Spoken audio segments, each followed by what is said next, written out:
you're putting this up, and is this going to be stored on his YouTube channel? This will go live now onto YouTube. Okay. This one I'm filming. I'll go back to the office next week with Ollie. We'll edit it and make it into a nice video with all the captions and comments.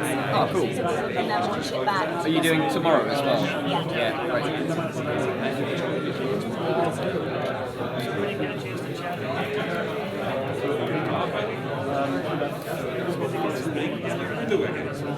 Yeah, people are logging in. You can see that.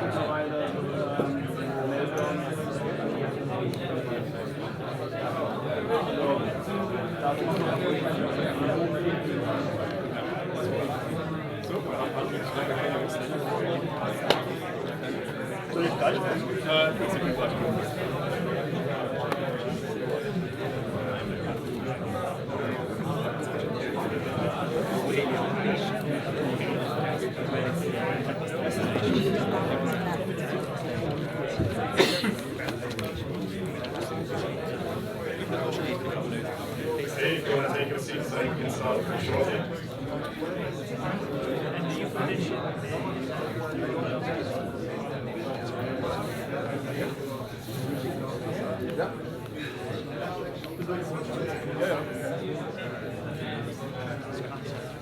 Okay.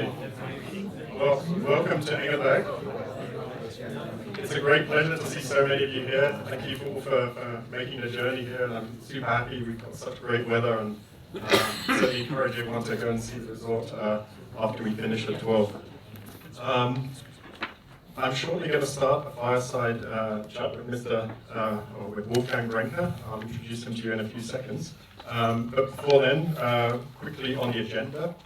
So we're going to do the fireside chat with Wolfgang from 9:30 to around about 10:15.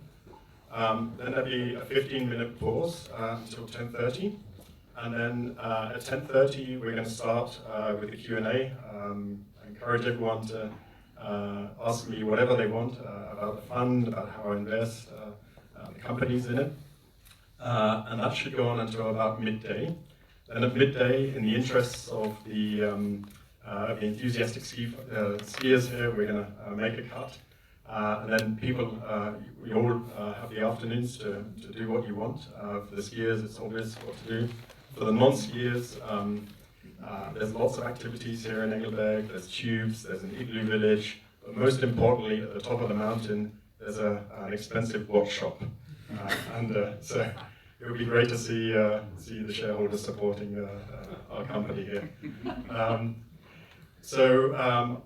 And then this evening, we're having an event in the Hotel Terrace. If you're not sure where it is, just check it out on Google Maps. And I'll be there from about 6 o'clock onwards.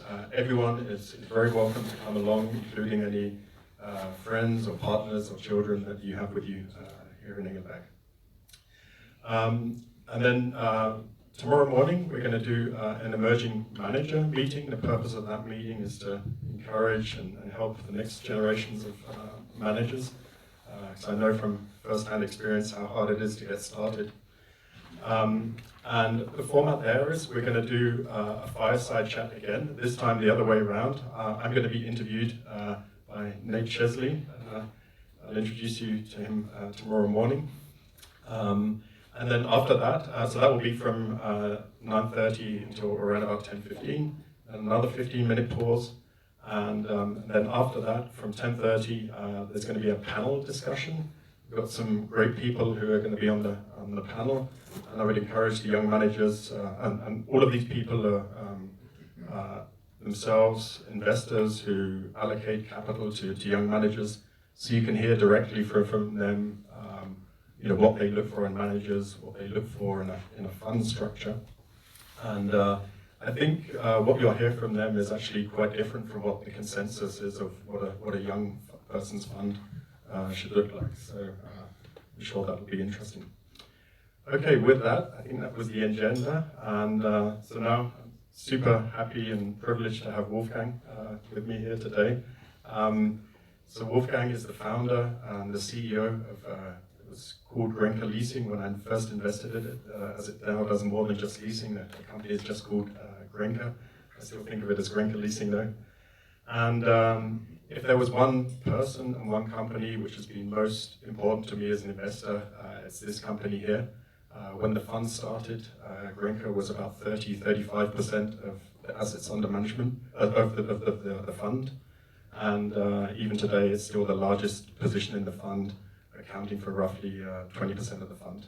So, when I called the fund the Business Owner Fund, part of the reason I did that is because I want you, the investors, to feel like owners of businesses, not just fund investors, but owners of businesses. So it's a great privilege to have Wolfgang here today, so you get to hear from him and about his company. So thank you. Yeah, thank you very much for the warm welcome. Of course, it's very interesting to speak to investors in another kind as I do it normally. I think I have to walk it a little bit away. So, normally I will be asked for the development of the quarterly result, and of course I try always to get a little bit more information than it's allowed for me to give. On this side, it's a wonderful area. Let me say so. We will do it in a way that you ask me something. Yeah? I'll ask you questions and feel free to answer. Okay. So I'd like to start really a little bit further back before Grenke started. Tell us a little bit about your personality, your interests prior to starting Grenke. It's a long time ago. I think it was in '77 I was a student, and later brother-in-law has founded a leasing company. I was a student, she hasn't had money, he has to work besides studying, so it was taking a little bit more time. I was driving taxi, truck, and such things.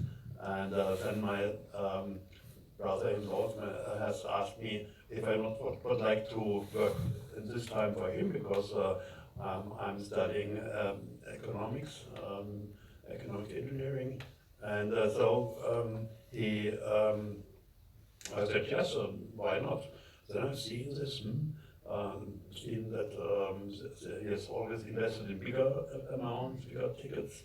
I've asked if you can do something smaller. I said, yes, why not? And then it was very successful. And then one day he said, this is too much administration costs. Because the secretary was tipping all each month for the direct papers and so on. And this wasn't for me the reason to say, okay, when you don't want to do it, then I do it alone. This was starting. I was going to the local saving and loan and asked them if they would fund my business. Yeah, why not? And so I started. Only, of course, with the idea to finance my studying. It was in '78, 28th of May. And I have was going to the Turkey. 40 years in this year, 40 years ago. And then I started. First year was okay. It was so 500,000 Deutschmark. That means I have had so this time earning from this from 40,000, 500,000, 40,000 money Deutschmark. For this you could live as a student. But then the next year was 1.5 million. And then the next year was 4.5 million. And then I said, okay, I stopped with the study. Look, if I can continue with this, maybe I finalize my studies, and if it will work really, or when I retire, maybe I will start then next year with continuing. But let me say so. This was the beginning, and then of course I was only working from my home city, Baden-Baden. I was in Germany, but it was growing. It was the starting was with the desk in the living room, now 800 Deutschmark on the bank account, not a garage, only the living room. But it was very exciting to do such a business there. Yeah, we should say for the American listeners, there's no heating in garages in Europe, so I don't think you'd have much luck starting a business in a garage, but a living room sounds great. So it sounds like you started off as more as a sort of hobby, or when did it actually become a real company? yeah, and I don't know exactly the exact time, but I think very important step was then in in the year 1990, with the reunification of Germany. Because till there was a small company, but then we had seen that there's a chance in the new federal states in the eastern part of Germany. And I sent my best man, our marketing head there to train the people. And after 10 months, he was coming back and said, now they know what they have to do. What should I do now? I said, your seat in Baden is occupied, of course. So I said, okay, then I tried in Düsseldorf. And this was the starting of, let me say, it's a cell division, because till there we have spread our whole Germany, but then we have said, okay, we make regions, and then we have a branch that's working there. Then in Munich, my current organization manager is a colleague in the board was starting there. He was before a student, has written his exam at Renke. It's about 1991. And so we have spread it up. And then, of course, there was coming a special bad situation. It was in 1995. I don't believe that anybody remember. Nobody has seen, but there was coming down a little bit the markets. And near in Baden-Baden, we have had a bigger bank which was invested there and was getting troubles, and so they stopped the leasing funding. And another one in Hamburg was falling in bankruptcy. This was both my main funding banks. I have had a little bit luck because Hewlett Packard was at this time an important partner to us.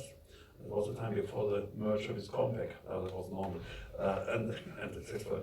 And then they have said, okay, we make for you a bridge that it works, and so we have done. And then I've said, okay, now I should be in the situation that I trust only the banks. I should have my own idea. And so we were going to check if an ABS program, aspect security program, could be possible for us. We have had, in the meantime, the size for this. And then we have changed, of course, our company structure. We have had a lot of companies. We put them together in an AG, a German share company. Yes. And then, of course, the biggest German bank, the Deutsche Bank, Deutsche was coming to us and asked if we would like to go to the stock exchange. Stop. As long as we are not have the funding independent from banks or from anybody special, when you're not at the market with this cannot work really. I said, yeah, and when we realized this, I said, okay, we would like to go international. This could be a way to get the necessary equity capital for this, and so we have realized in '99 then ABS program the first, then in 2000 we have had the IPO. Yeah. Was it a big decision for you to do an IPO? Of course, we have had. Look, the problem was that with the IPO we have had an additional tax burden to us. And so it was clear that I have not only to get money additional, but to sell shares for this. At the end, it was so. Because you realized the profit. Yeah, exactly. To pay this, because all the money was invested in the company. And so we have done it. So from this side, it was not a problem. Let me say, we was just one of the last companies which was successful at the Neuer Markt, the new market in Germany. And then after this was a little bit going down. It was coming with €19 and was going down till I think €8.60 though. But we are now, when I'm seeing right, one of the 4 or 5 companies from this time which is still in the market. I remember this was important, of course it was, but we never have thought that in this moment when we was at the stock exchange, our business was going up because we was better known. A lot of customer, dealer, because we work always with the supplier of the goods. They take our forms, formulas that gives it to the customer, that's signed by the customer, when the customer would like to have a good. So they ask him, do you want to have a lease? And then they realize this is still today the most important way to get the leasing contracts. In the meantime, yeah, there are 650,000 contracts in force, so a little bit more than it's starting, of course. But this was important can build up this business and in this time, and this was possible because they were very successful in starting in France.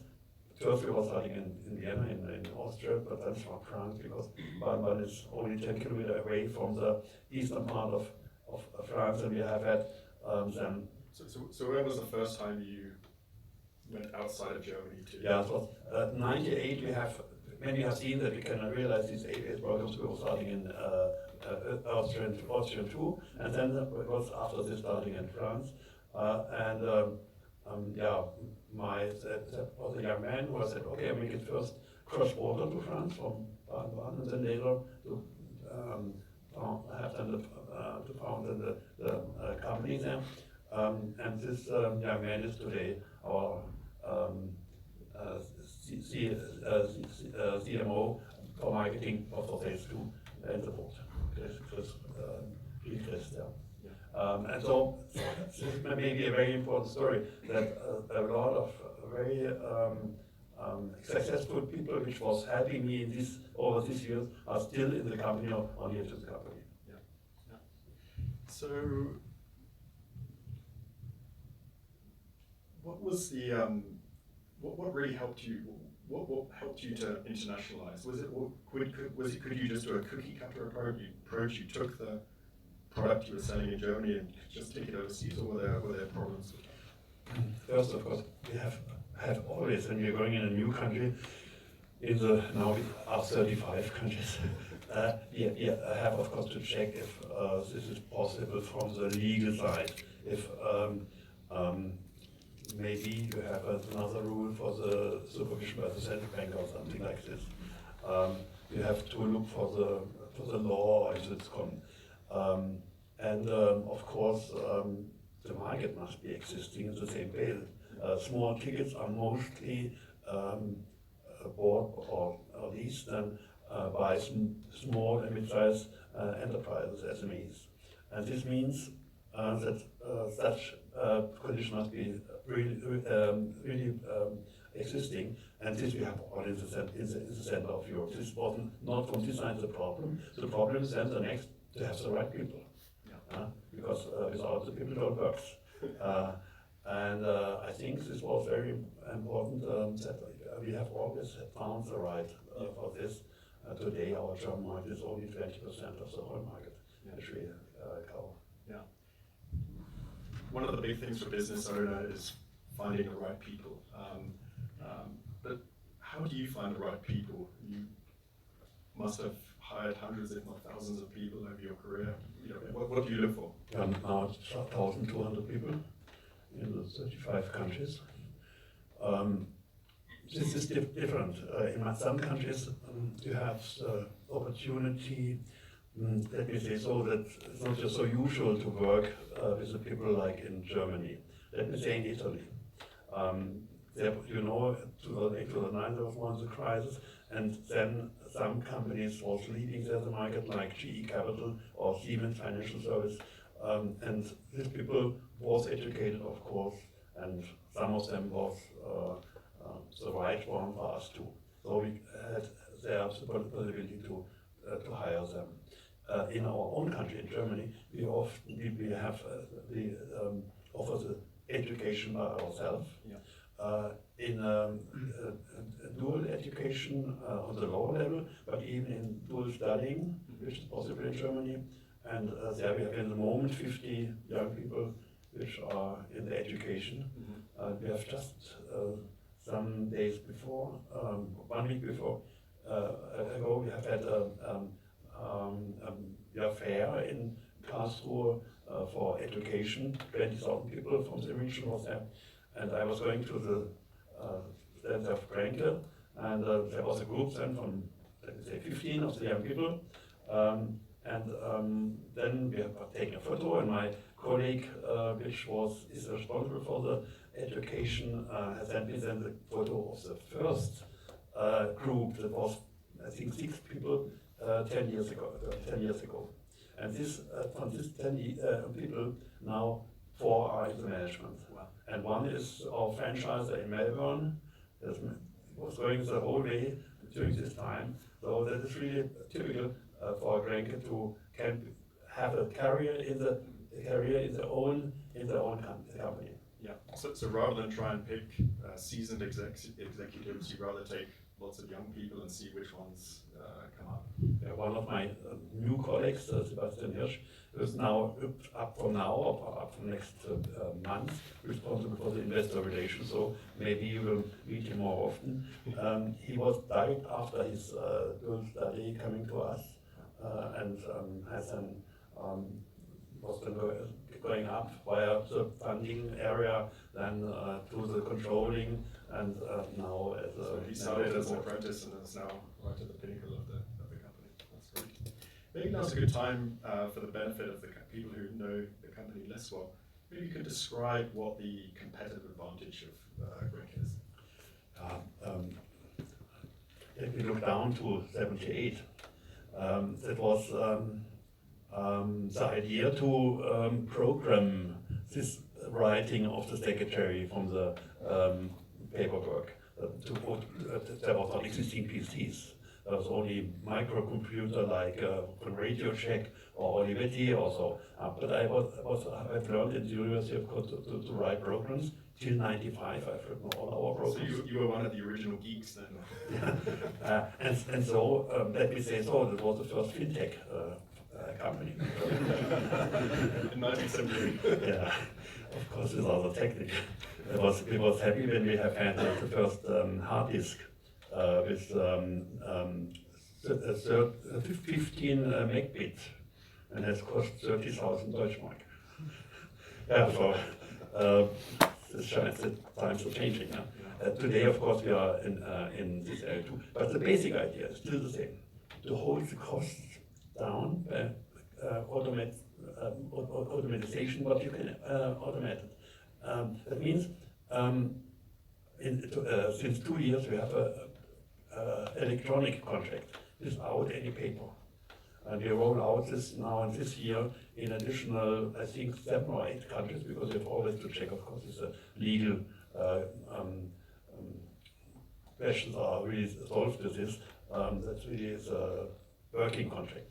But we have it at the moment, and more and more, I think now more than 20% of our contracts are electronic. What means this? That's an advantage for the customer, of course, because we can decide, we could decide earlier in the same way, but we can decide within 10 minutes the quality of the customer, if we would like to invest in this or not. After this, all the data are existing for us and for the customer. So that he always get an email, send this email to the certifications company, and then it's done within, let me say, in a short, it was 12 minutes, normally maybe half an hour, and then it's working. It's not because there's a low interest at all, because we are earning money with this. It's because the customer saves time. It's easy, it's quick, and for him, effective so from this side. And for us, we have all the data then in a digital form. That means the work for us is minimized on the cost time too. Yeah. And this is, of course, the advantage. And this is what we can do. Additionally, we have then this possibility to go in other countries and have learned how to do it, of course. This is not so usual for other leasing companies too. And the low costs by automatization is, of course, the reason why we can offer small tickets. It means on average 8,500 euro per investment, per single investment. And this for us is a very good profit. Yes. And this is a ticket size which a normal bank is simply doesn't have the cost structure to be able to process properly. No, they have so much people for this. To go to banks don't work. So. And your background is as a mathematician, and I think in the success of Grenke, the scoring, so deciding which person should receive a credit, which person should we turn down, played an important role in this success. Yes, it was of course one of the development. From the beginning of the 90s, when the HP was coming to work with us, we said, okay, I've had success from the education at the university in this time, the statistical models, and I have used this because we have had enough data to work with this. A central decision was in this time that we have all our data at one server or server farm, but at one place, that we have always access direct. It was always in the headquarters of Grenke. This is still today so. We have all the data here, and in Singapore it's concluded a new contract. I can see it within the next 10 minutes on my screen. So it's never change. And when you have this data, there we are very near, of course, to the fintech of today. When you have this data, of course, you can select them in a way that you know better, understand better, which one is paying later and which not. There are, of course, some basic ideas. The other nodes too. Let me say so. The doctor is paying in Rome as well as in Stockholm. The boutique is not paying in Berlin, not in Saint-Tropez. So it's very simple. But for this you have to build up a statistical model, a scoring system, more exactly to estimate, to calculate the estimated loss per contract. And when you have this over all the contracts, of course, some have the losses and others not, and so one finance the other. That must be, of course, a working system and always a loop for the improvement. And in the meantime, my eldest son has overtaken this, has studied this, especially for statistics, and is in the company as the head of the controlling. Yeah. So the next generation is already been put in place, and I think a point you mentioned is super important: is using the data to continually improve the future scoring. Yeah, this is of course an important base. The other companies look when they have on the other side or analyzes from balance sheets and something like this. It's always very difficult. We have, of course, a higher loss rate as normal bank has, but it's stable. And so we can price in this in the rates. And this from the because it's very simple and fast. This is, of course, what the market needs. Yeah. So when we're talking about scoring, maybe this is a good time to scoot forward in the story to 2008. Lehman Brothers goes bankrupt. The financial system seems to be on the verge of collapse. And Grenke Leasing is a finance company dependent on wholesale financing, so really in the eye of this storm. How did you feel? Additional, in 2003 we had our first rating from Standard & Poor's, the BBB Plus investment grade rating, so we was happy with this. We have had it in 2008 too. Today we have it still, even the bank ratings was going down, we have still BBB Plus rating. But in 2008, the markets, the bond market and the ABS market don't work. This was the problem. So our funding was really difficult. And we have had a board meeting together with my colleagues, and I said, let us calculate what happens when we don't get the funding anymore. And then we have calculated, I've seen, we have had to reduce our new business to 25%, but the earning would be by 50%. They said, okay, the worst case, now we can sleep good. So the worst case is that your earnings would have been cut in half, but you would have still been profitable and funded. Exactly. Not really the risk of a bankruptcy or anything like this, far away. And then my colleague one colleague has said, "Oh, I have tomorrow a meeting in Vienna. Would we not fly today to Vienna? Then we can celebrate a little bit this." Like, okay, I do so. And then we was going to celebrate in the evening. I've met a young woman, and today is my partner. So it was a double good situation at this time. Yeah, and 2009 then we have seen we have to have a third possibility for the financing.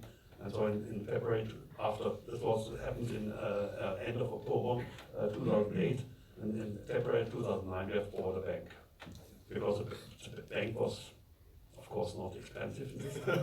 Banks were very cheap in Nobody would like to have it. 2000. Like to have one. We have not need liquidity for this. Was existing only, and it was a low price. And in the meantime, this is the third leg of the chair, the funding chair, and so they are successful too. There comes additional business. It's in the moment not so important from the contribution to the result, but from the strategic side it's very important, because with the bank you have a European passport to go in all the European countries and be supervised only by the own central bank. This makes a lot of reduction of costs. And there are some countries where you need this. In some countries, leasing, especially factoring, is a bank business. And so you need a bank license to do this. And to have it always for the local banks, or local leasing or factoring company, this is difficult. This I have forgotten. We have then started with factoring at 2002 in the same way. Now we build it up too. Both banking and factoring have not so big impact in the moment of the result, but altogether, finance small and mid-sized enterprises. And this is the reason why I have no doubt about the further development of Grenke. Yeah, yeah. And the important thing about getting a bank was you had the ability to take deposits, and that provided you with a... Of course, that's the main goal that we have had by the acquisition of this bank. To have the deposits there. So from private people, and this was working 2008, 2009 without any restriction. So we are from this side on a good way. Of course, our equity capital is 17%, is something what a lot of investors have told me during the last 18 years. Oh, that's too much. We should have a leverage. I said, yes, but then I don't get the good interest for the funding. And I would like to really make it a secure business. And when I go in other countries, of course, some are looking for the question of risk. Can be that we have then at any time a little bit more risk, because we have not all the data which we need for the local business for building up this scoring system in the country. But we have a lot of experience in the meantime how to do it. And in the first 4 or 5 years, we use then a franchise system to let it build up with equity capital from other people, and the engagement as our young student 10 years ago has done our last year in Melbourne, in Sydney. So we see that, and this is working very good too. We have only 2 cases had to reject not overtake this company, because the idea is only to have this franchise for 4 or 5 years and then have an acquisition of this company, of course, on a price which we in the structure we have defined at the beginning of this time. Yeah. So you use an entrepreneur to build the business up in the first 5 years in an international market, and then after 5 years, on a pre-agreement, you buy it from the other. Yeah, and of course, these are not people which are working 8 hours a day. 12 hours. 12 hours probably. Yeah. So, in the crisis, there's obviously a survival mode, which you described, making sure you could survive whatever happened. But the crisis also creates opportunities. You mentioned one opportunity, which was purchasing the bank. But what happened in the international markets after the crisis? Yes, I have told before that in Italy there was some competitors which was leaving the market, and so when you have solved the problem in a crisis, then of course you have new chances. That is exactly the position. In France, it was not so far away from this too. Even the big French banks wasn't not so intensive in crisis. Another are, of course, Italy as a whole, Portugal, Ireland, all there we was in this time. But we have had our scoring system. It was not the big companies. It was only one special situation compared with other more critical points in 2008, 2009. In former times, it was always so that the companies with a bad score was then going in bankruptcy or could not pay in the crisis time. And in this time was a lot of good companies. Because you remember maybe, especially in Germany, we had the machinery industry, which has was going down by 30% from the new business. The car industry was very bad, and all the smaller companies which was delivering for car industry. And so this was so that our best scoring has had a little bit a worse situation than others normally. But in general, the small and mid-sized companies, they are more resistant against crisis. And this, of course, then on a statistical base, is really a good situation. Yeah. So a lot of your competitors were wiped out through the financial crisis, and as I recall, at the time you had a lot of very small businesses in new countries like the UK, Ireland, various other places, and these businesses grew like crazy. Yeah, of course we have competitors. It's not so that we are alone in the market. But the most of them, are not focused on the small tickets. We do it because otherwise we cannot get the bigger one. But it's not that they like to do it. And so for us, it's of course a total other approach to the market. And this is then often the situation that companies, the supplier, a bigger supplier, give us the small tickets and gives the big tickets to others. For the big tickets is a problem that there the impact of the administration cost is not so important. It's very simple. When you have, let me say, 500 euro per contract less cost, it's an important impact for a contract of 8,000 euro. But for 100,000, no difference. So this is the reason why we are there. We stay in this small ticket area. Only one exception. We have in the meantime framework contracts with a little bit bigger companies. But there they can call them, the small entities, electronic of course. And this is a structure where even the bigger amounts as a framework are then managed by us too. And this works very good too. And I think you have a fascinating growth model which you call cell splitting. Maybe you can talk a little bit about that. Just The cell splitting, so opening new offices in new regions. I have spoken about the cell division in Germany. This will continue in each country because the most supplier for small tickets are not the big tickets. And of course, the products are come from bigger tickets, from bigger companies like Hewlett Packard or the other. In the meantime, Apple and so on. But they go via stores or via dealer to the market. And so for this dealer, it's important that they have anybody to speak. And often in the personal speaking, there comes new ideas. And this is something where I'm not sure that all the future is digital. I think we will take the time which we can save by the digitalization we can use for more interaction with people. And this is then, of course, the best way to do it. And we have done it. We have built up this in television. That means always when we have some more 120 inquiries, application per week, then we split up this in 2 regions.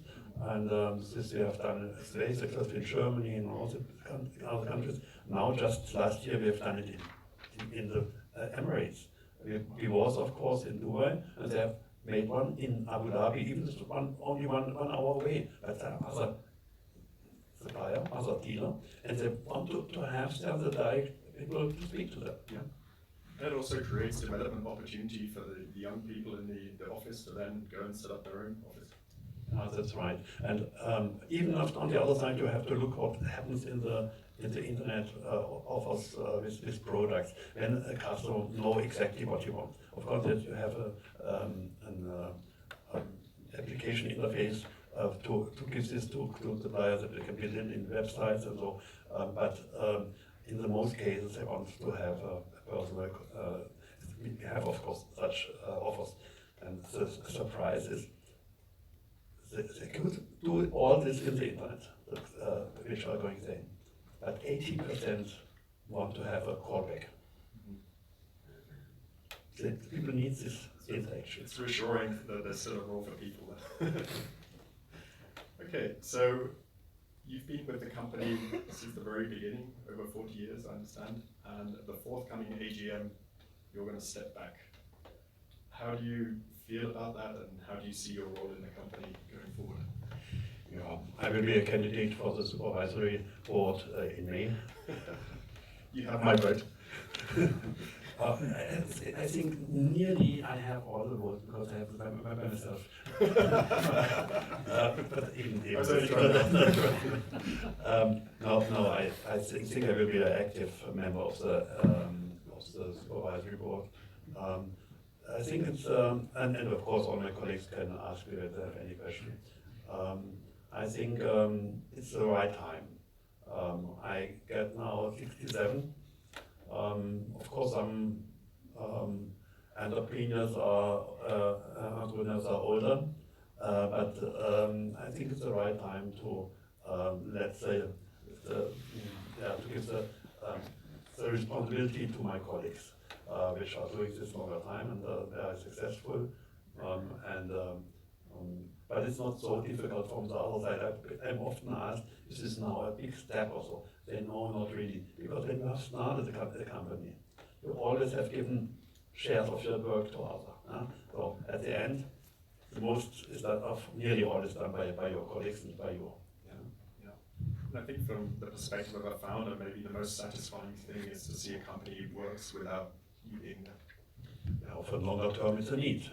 As you have mentioned, my eldest son is now in the management too. My colleagues, Antje Leminski, Gilles Christ, Mark Kindermann, Stefan Hirsch, Sebastian Hirsch, they all are very good educated, very experienced. I have no doubt that they will do the job very good. They do it today, let me say 95%. Okay.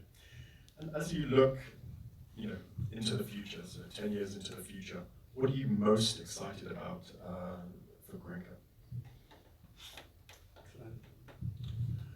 I think it's an unbelievable development, and of course there are often situations in the daily work where you say, this is something what is not really as I like it, or positive, of course, in the same way when young people have this experience. So I think it's more so a mixture of all. Yeah. Around the time of the IPO, you said you started countries like France and Italy, which are now enormous businesses. I think France might even be bigger than Germany.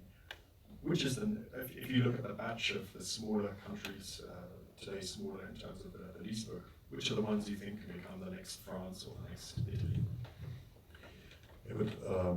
In the moment, we have the most investment in the north of Italy, in France, and then Germany.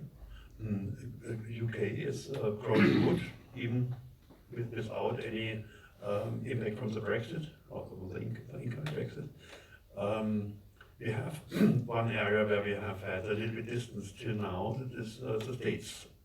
The reason was, over the whole years, that we say, there are the most leasing companies. They know their own market very good, how this works, how we can be there successful. Then we have said, we could go to Canada. And so we are in Toronto and Montreal. Now we see that it works very good too. Even we have there all our competitors from the States. So we will check, I think, this year if we can have if we enter into the market in the States. Of course, from the political side, we have waited a little bit. How could this be from the from all the regulations and so what can be the following of change in the government? But as what I see in the moment with the tax development and we don't have cross-border business in our business, so we have not negative impact. We know perhaps that Daimler has a positive impact from the decisions in America. Porsche, of course, a little bit negative because Porsche don't have a production in America. And when we are investing in America, from this side, I don't think that there are any burden. Yeah, well, that's an exciting prospect. The US is a big market. Yeah, but of course, first we go to small. This needs time. We go step by step. Maybe other areas. We have some residual white spots in Europe. That means the Baltic states that are where we have to check. We check. And we are not in Greece. Earlier or later, this will be possible too. Of course, not with a big amount. So Serbia maybe is next. We are very successful in Croatia. So let's see what they're coming from the southeast of Europe, and then Far East. I think Hong Kong could be an entry to the Chinese market, but Chinese by themselves at the moment not. Are the legal requirements, the restrictions to internet and all this, is are at the moment too critical for our business. Wolfgang, thank you so much for coming here and speaking with us and meeting with the investors, and we wish you all the best in your retirement. Thank you.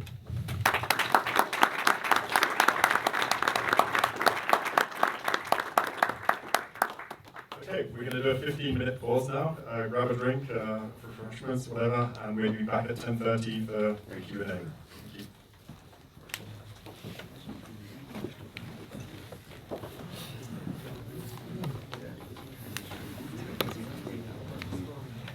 Oh yeah, exactly.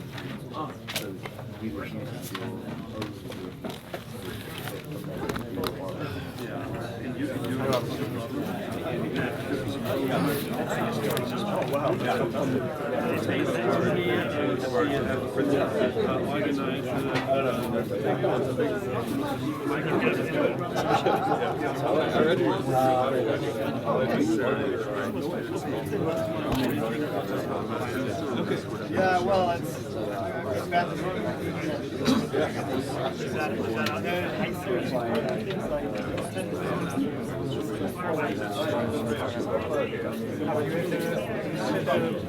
Getting a small influence temperature to use the influence filter as a source. That's not a need. We have a cooperation. It was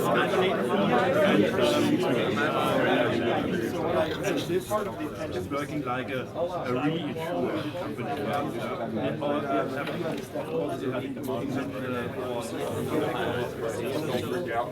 We don't need the first change. We administrate even the losses by and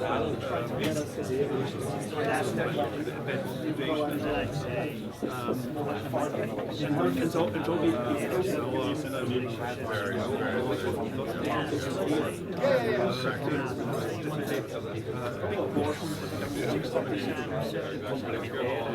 and as we penetrated inside of our so there's not a need for this is because this works very good. Legal instructions.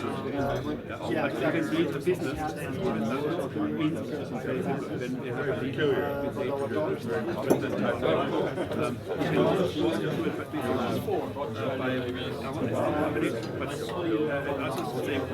but we know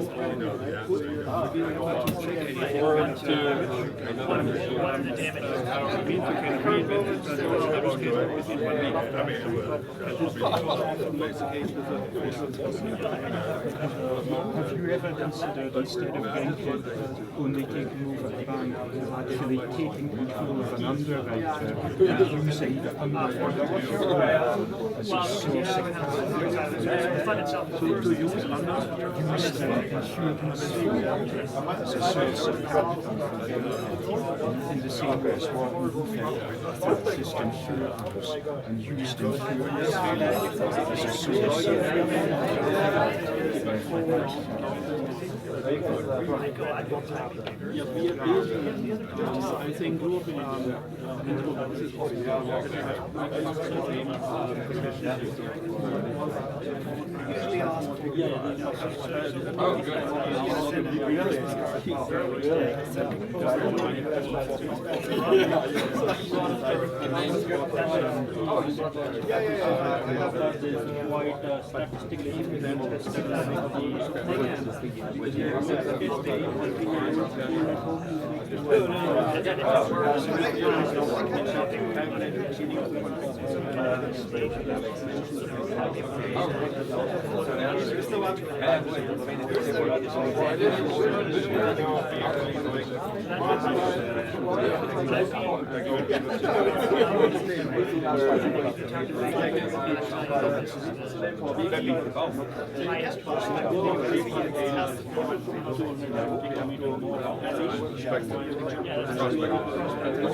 legal time is not so simple, but we know it. Yeah, I know how it's back. It's pretty big. Yeah, well, it's like a second. So always improve this really educate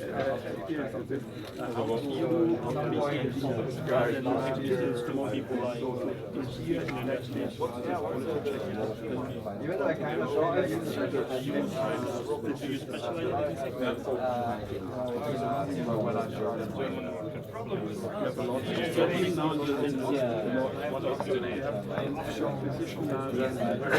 Most likely it's going to be from a company, leading company, which was he was working for medical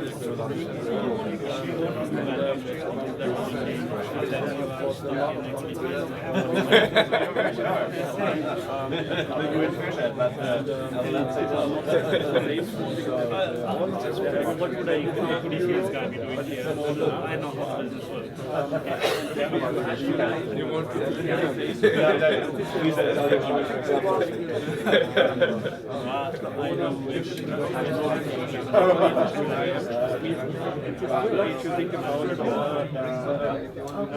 So I'm not here as time, I'm here just for the and we can make those we have a man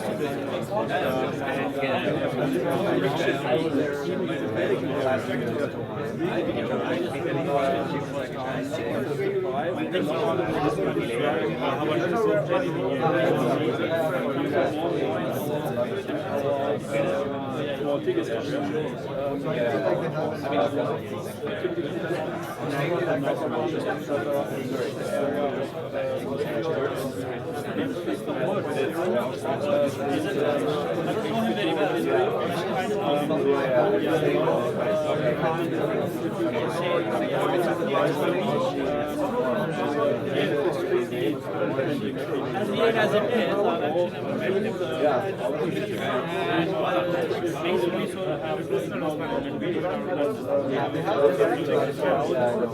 we have one of our team members very closely with us.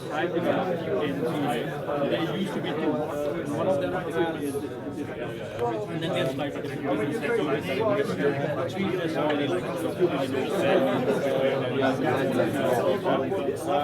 during this is changing with qualification.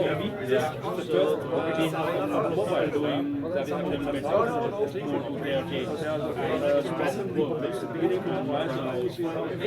this is how we think about it. Today it might be very different.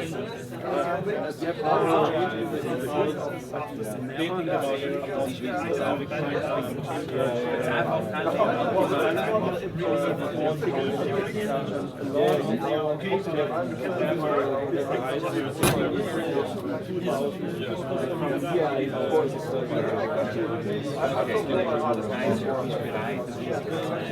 What is difficult because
so you also work in the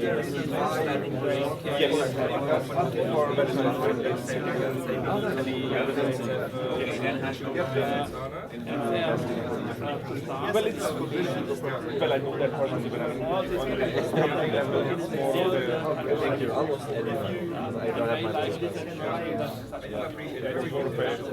Slightly higher level, so don't really advise this to the line. Which market? Do you try or you don't try? Personally, I don't try. Client side, right? That's fine. You know how it's everybody wants to try. Everybody wants to try macro.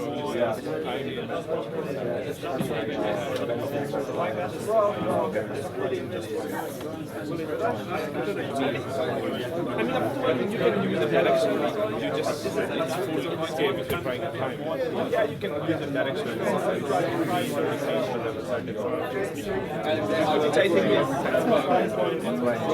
beyond that, it's spread agency, it's game political agency.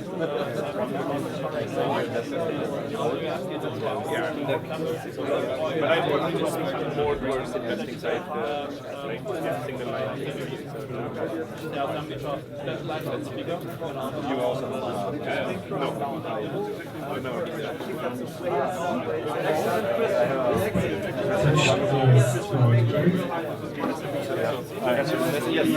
Okay, if you could take your seats again, I think we're going to start in about 2 minutes.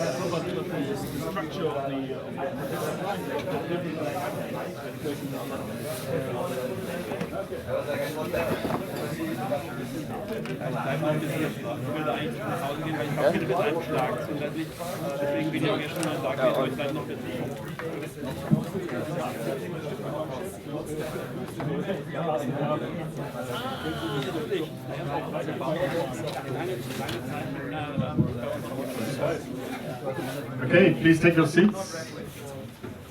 Yes. Maybe there's a volunteer for the first question.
Okay, so it's half past. We're reconvened for the investor meeting. So the format is there's a microphone here. I invite anyone and everyone to come up. You can ask anything you want about the companies in the portfolio, how I invest. Yeah, feel free. If you could step up to the microphone, state your name and where you come from, and if possible, limit yourself to just one question. But it's no problem to get back in the queue and then ask a second one later in the meeting. Okay, so who's going to be the brave person to ask the first question? Yeah, if you want to just come up to the microphone.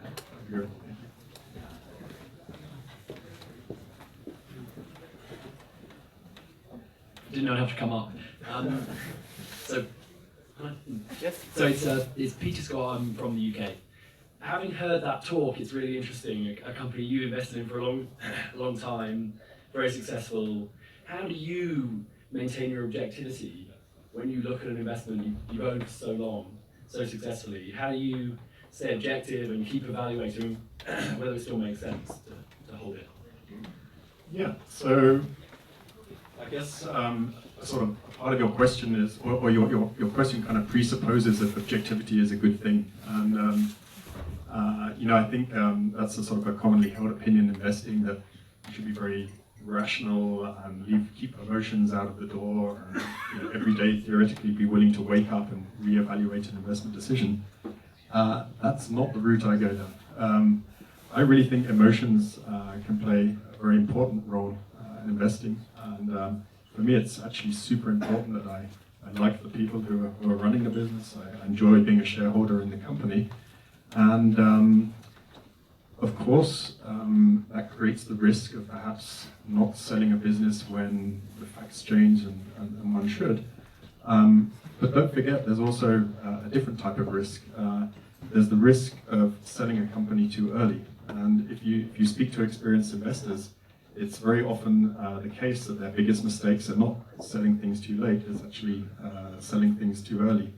In fact, that's probably been my biggest sources of mistakes. And so, I think it's important to like the companies you invest in, and I don't think objectivity is nearly as important as perhaps people think. Interesting. Thank you. Second one.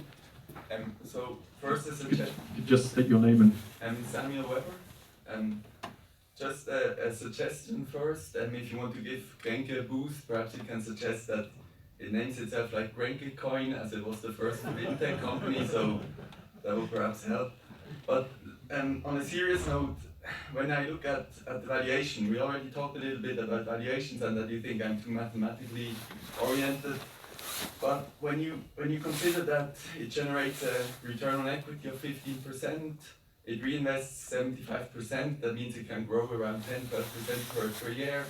That means it doubles earnings in 5 to 7 years. If it does that, it has earnings of 5 in 5 years. If you apply a PE of 15, you get to 75, you discount that back, so you get to a fair value of 50. Today's price is 100. How do you deal with that? Where do I get it wrong? Where do I get it wrong? Yeah. So the question is, is it too expensive? Is the company too expensive? I think pretty much since the very first time I invested in Grenke, and when it doubled for the first time, and then doubled for the second time, and doubled for the third time, people always were sort of telling me, this is a wonderful business, but you should really think about selling it because it's too expensive. And I think what people tend to underestimate is really the magic of compound interest. It's amazing how quickly, when a company does compound at 15% a year, like Grenke does, really how quickly the earnings can be transformed. I remember even the end of in the year 2015, Grenke's stock was, I think it was up more than 2 times. And at the end of the year, the PE was probably about 30 times. And the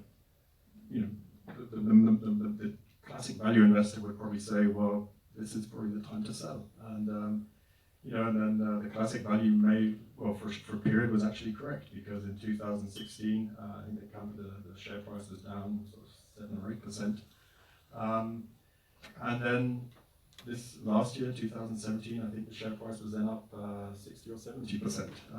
And you would have thought, well, then the PE must be really high, but it's guess what? It's still on a forward-looking basis, maybe 25 times earnings. So the earnings really do compound very, very well. And the really important thing is actually not to, the key thing is to judge whether the company can achieve that compounding.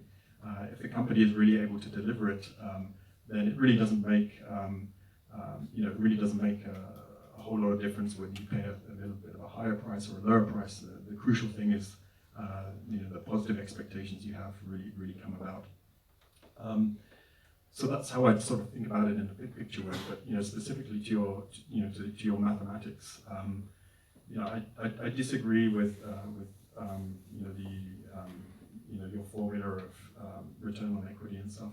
If you look at how Grenke, as you correctly say, if you simply divide last year's net income by the equity, you get to roughly a 15% return on equity. But I don't think that shows you anything like the real economics of the business, because remember, in the net income, you have a lot of cost going through the P&L, which is kind of investments which don't bring any profit today, but hopefully do at some point in the future. So that's setting up new countries, it's opening new offices within existing countries, it's starting new product areas, and if you adjust for all that, I suspect what the return on equity has to be much higher than the 15% you mentioned. What do you expect? Does it grow the earnings like on an average basis, like every year? So my hope would be that that the company can continue to grow about 15% a year. In the past, it's been a lot more than that, and of course, that might occasionally mean that new additional capital is necessary for the business. But I'm pretty confident that the growth is going to continue to be very high, and I think that will feed through into higher return on equities over time as well. Okay, thank you. Thank you. Hi Rob, my name is Andy from New York. I have a question about, I wanted to ask about changing your mind. You talk in your 2014 letter about consistency bias and cite Einstein's biography where he has the ability to change his mind, and I think it's one of the hardest things to do. And I was just wondering whether you form any habits of how you train yourself to, because it's kind of like falling in love with certain stocks and all these things, and you only screen for the arguments that you already know, and like how do you go about that, or do you have any habits that help? Because it's one of the hardest things I think to do actually. Yeah, I think that's a great question. It reminds me a little bit of the first question we had as well, where there's this sort of oftentimes this sort of sense of, it seems to fill investors with terror, the idea of buying a stock and it going up and then subsequently going down. That seems to kind of scare people more than all the other risks. And it sort of strikes me as a little bit crazy because it's almost like if you're on a diet, or if you're writing a diet book. So there's two possible problems with dieting. So you could eat too much, in which case you gain weight, or you could eat too little, in which case you lose weight. Now a book that kind of divided half of the pages to losing weight and half to gaining weight would kind of not make sense, because as we all know, the problem people have is actually, at least in developing countries, too much weight and not too little. And I would say the same thing for equity capital markets. The problem we have on equity capital markets is not people being too long term and holding on to companies for too long. The problem they have is that people tend to sell too soon, they trade too often and turn over their portfolios too much. So, the risk you refer to, I don't think is really the one to worry about. I think actually the opposite risk of selling things too early is much the bigger risk. But specifically to your question of what kind of habits I have, I think you have to create a structure for yourself where you're allowed to change your mind. And I think the easiest structure for doing that is actually when you work on your own. I think the most difficult time to change your mind is if you work in a large organization.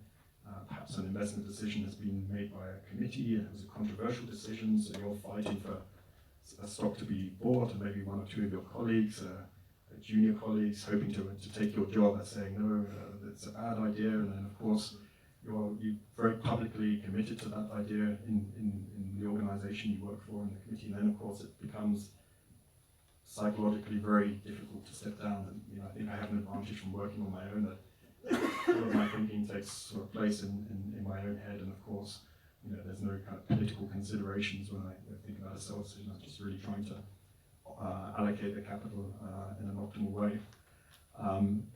And it also means, but it's also important then to create an environment where you're allowed to change your mind. And I'm very passionate about the companies that we're invested in. I think they're wonderful businesses, and I describe why I think they're wonderful businesses in my letters. But I also normally say something along the lines that, if it turns out that I'm wrong, then I'll be the first to admit it, and I'll sell the company. And I think I've realized I've made mistakes on not optimal capital allocation decisions in the past, and when that's been the case, I have sold things. Thank you.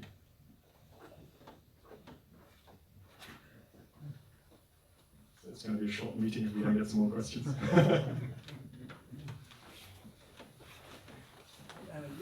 I'm Carlo from Zurich. You explained us that you have still 20% or something in Grenke, and in other stocks you have less, percentage-wise. So does it mean that Grenke is, let's say, your best year, and others are not so good? Or is it historically that it has gone, it's the oldest one, has gone up, and you just don't sell? But looking forward, isn't it maybe better to have higher ratings of younger companies that have more growth and longer perspectives? What is your view on that? Thank you for the question. Yeah, so I think there's around 3 companies in the portfolio that are roughly equally weighted with Grenke. So the other 2 from memory being Ryman Healthcare and Credit Acceptance. So there's kind of 3 in that sort of between the 15 and 20% level. So I guess if the very rational way to approach these things would be to wake up every morning and then to evaluate all of the opportunities out there, and then if a particular opportunity appears to be more attractive than the ones you have in the portfolio, then to trade. And that's of course how most people approach investing in equity markets, and it leads to very high turnover. In my view, it's although mathematically it might sound like the best way to do things, it creates enormous amounts of cost through the amount of trading that takes place. It also creates risk, because if you're permanently changing the portfolio, putting new companies in, then naturally those companies less well. They're much more risky than companies like Grenke, which I've been following for over 10 years now.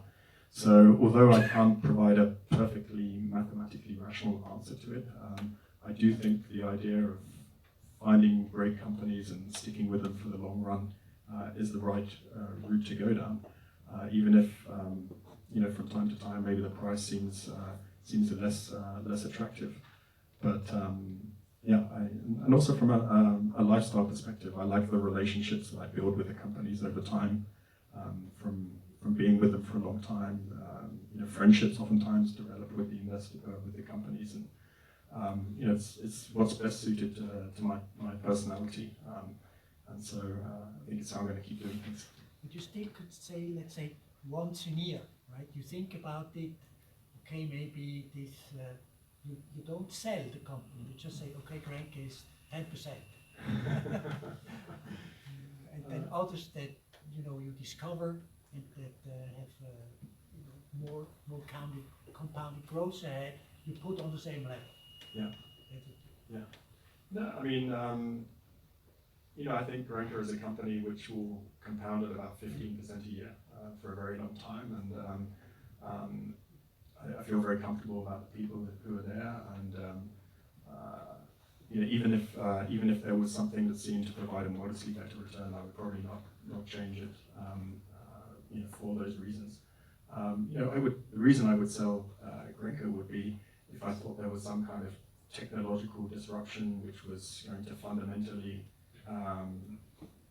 change the long-term economics of the business, or if I felt new generation of managers were not as passionate or as honest as the current one. Those would be the reasons that I would sell the company. But I wouldn't sell it because in one particular quarter the stock was up 20% and the PE looked a little bit on the high side. I think it pays to just sort of ride through that kind of volatility over time, and except if you have, like in 2015, a year where the stock's up 100%, then it's very likely the following year it's maybe only going to be it's going to be flat or maybe even down. But I think the process of finding the right companies and sticking with them for the long term is the most profitable route to go down.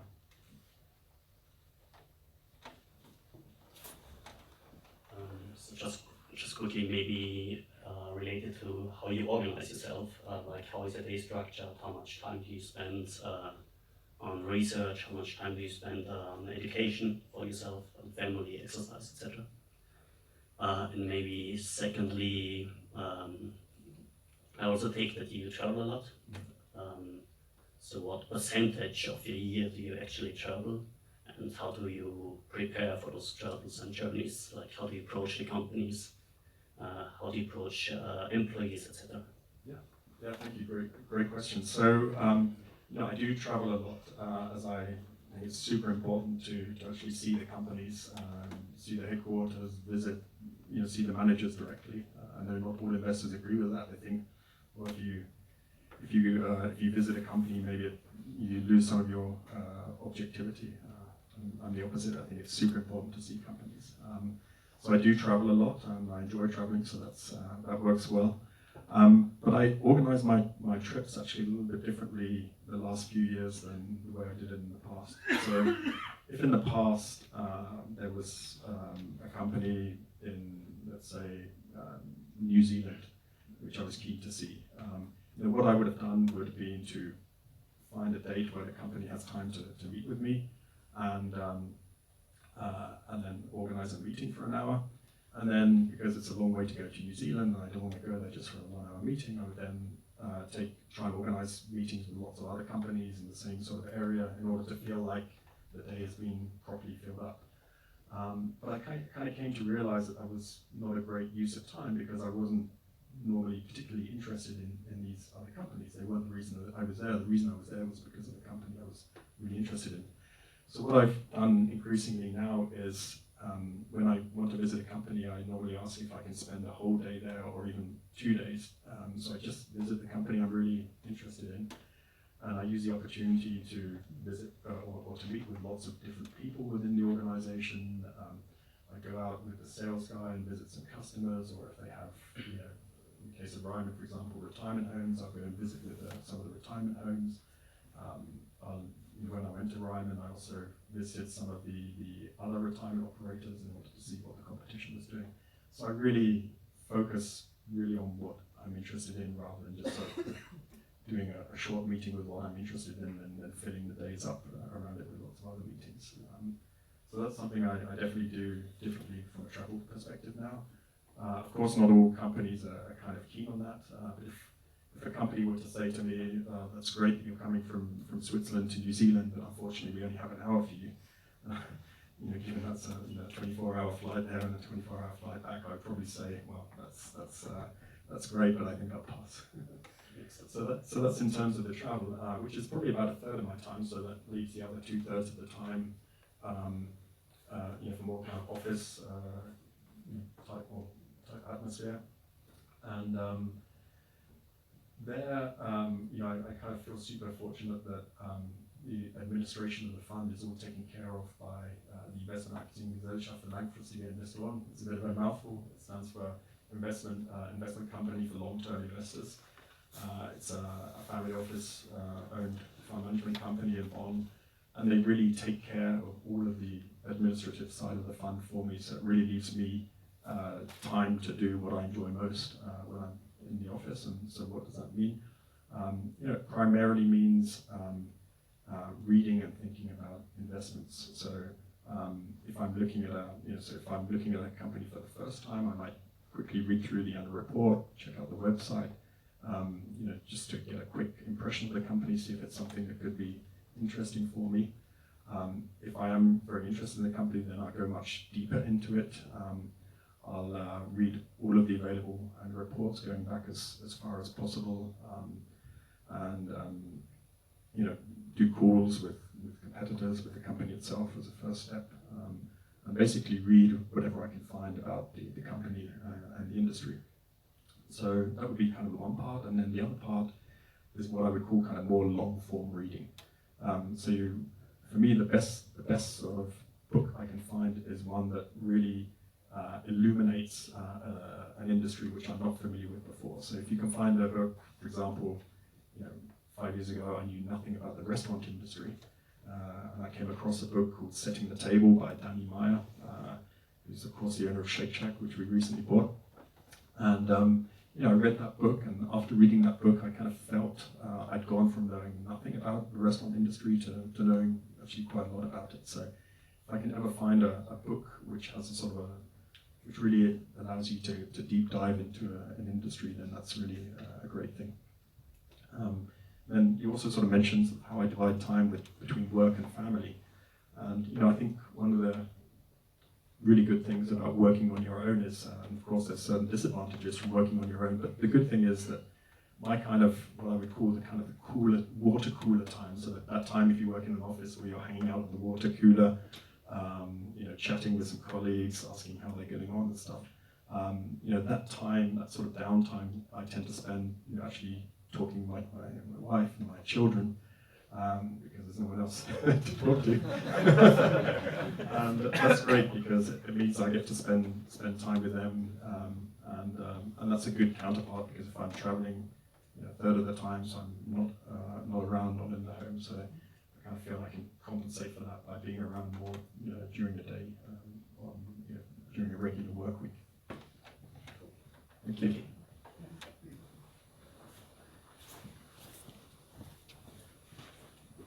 Maybe, excuse me, a following question on your time management. How much time do you devote on investor relations? Well, I think that's a good question for tomorrow, so I'll answer just quite short, but I think it's almost zero. I never actively approach an investor to invest in the fund, so I only ever take incoming calls, and but it's really a very small part of the time for new investors. What I do though is always take time for existing investors. So like the meeting today, and most of the investors in the fund will know that they will normally see me, once a year or even more if they want to. And I kind of view that as part of the investing mission, because for me to be successful, I need loyal, trusting shareholders in the fund. So I kind of view that as important, that I'm always available to describe what I'm doing. But also from the perspective of the shareholders, giving your money, for many of them it's a large part of their savings, giving that to a third person, someone who they probably at the beginning of the relationship don't know particularly well, that's quite a frightening and scary thing to do. And so by making myself available for them, by explaining where their money is, from them knowing that the person who they speak to is the one who actually makes the investment decision. I don't hand it off to some junior colleagues, I'm the one who takes the responsibility. I think that creates a great emotional experience to them, in addition, hopefully, to a good financial one. Hi, Stefan Noll. I've got a question in regards to Shake Shack.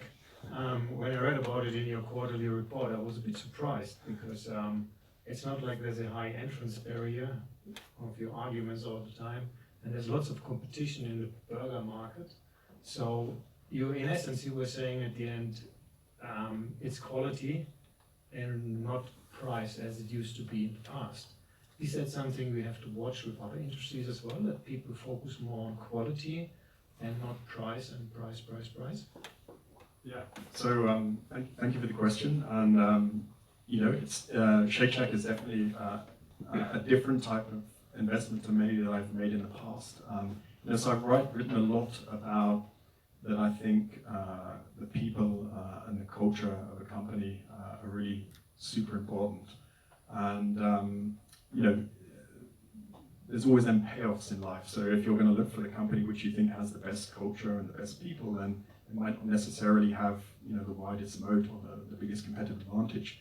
So you have to kind of make those trade-offs. And you're absolutely right to say that in the past, all of the emphasis was really on the competitive advantage, whereas now it's kind of shifting more towards kind of the culture and the people as being a bigger emphasis.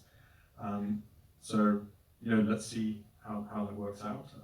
If it doesn't work out, I'll learn from it and do things differently in the past. But I think it's the right route to go down for two reasons. Firstly, I think culture is much more important in the end than the competitive advantage.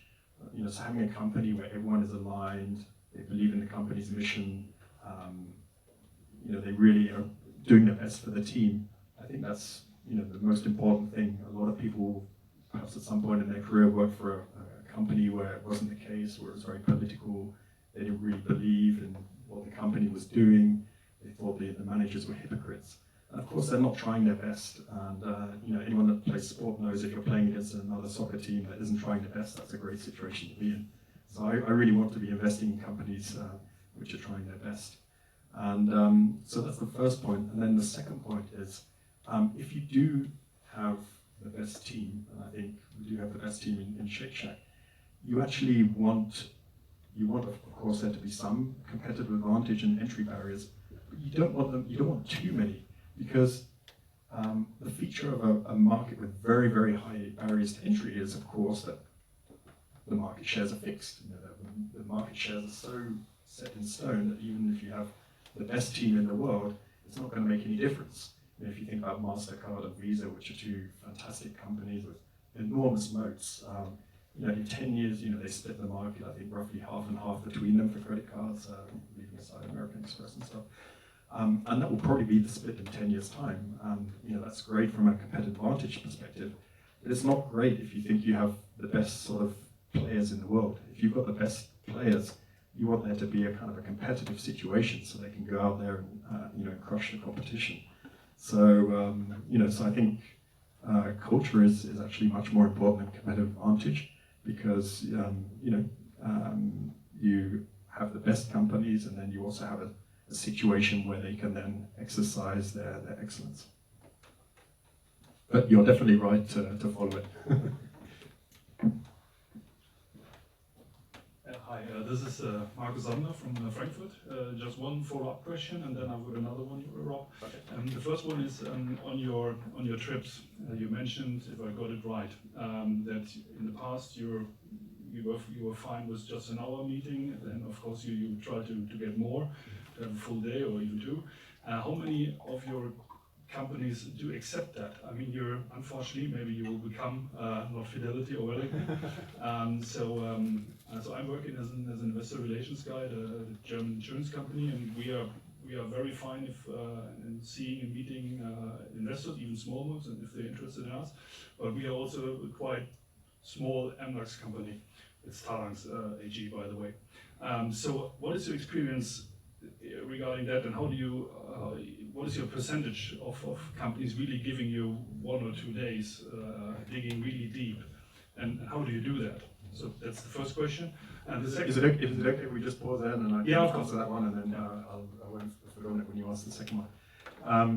So if you look at the portfolio, it's about 10 companies, and of those 10 companies, there's 3 or 4 very, very large ones: so Google, Facebook, Berkshire Hathaway, maybe one other I'm forgetting, but certainly those 3. So there I've had, zero contact with management. I've never had the opportunity to meet with Warren Buffett, apart from one time when I caught him in front of a hotel and did a selfie with him.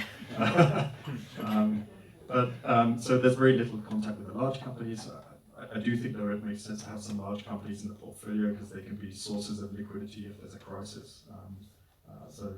I like that.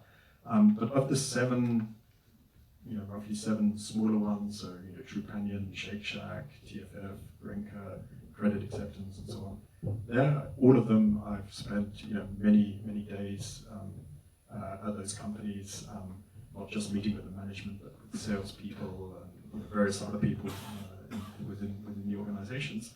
And that might seem strange because I know a lot of companies probably wouldn't like that too much. They don't like the idea of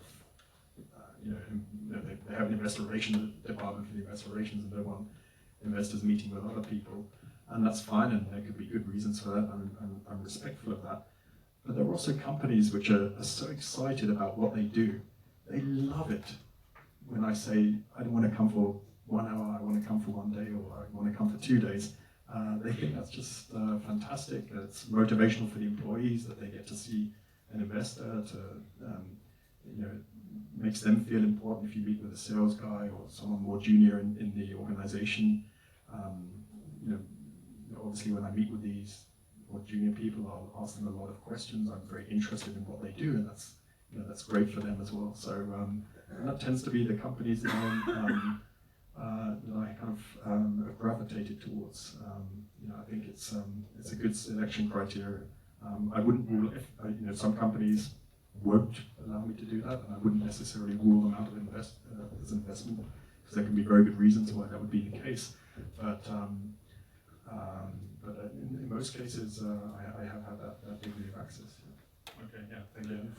I should also add one of the companies, Tonnellerie François Frère, which makes wine barrels.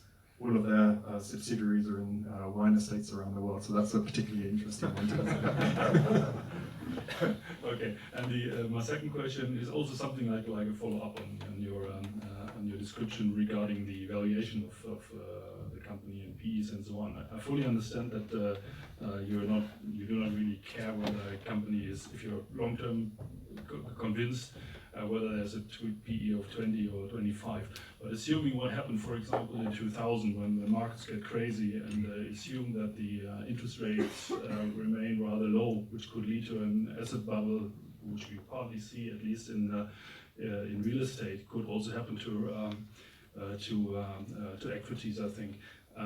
What would happen in this case? Would you reduce would you increase your cash pile in your fund, or what would be your reaction on this?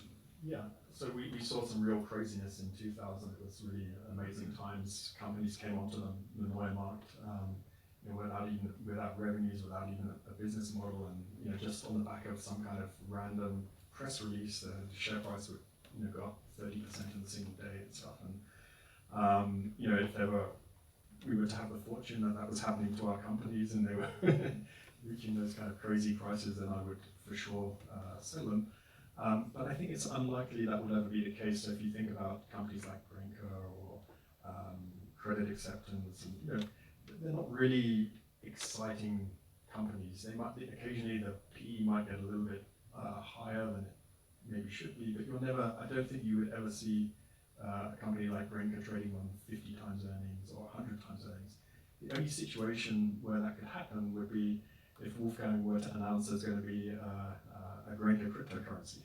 And if that were to happen, then the share price would go up 5 times. He's still laughing.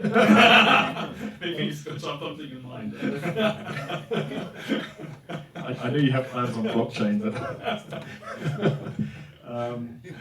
no, I mean, if something like that were to happen, the price were to get completely out of sync with the value of the company, then for sure I would sell. But I think it's unlikely would happen. Okay, thank you.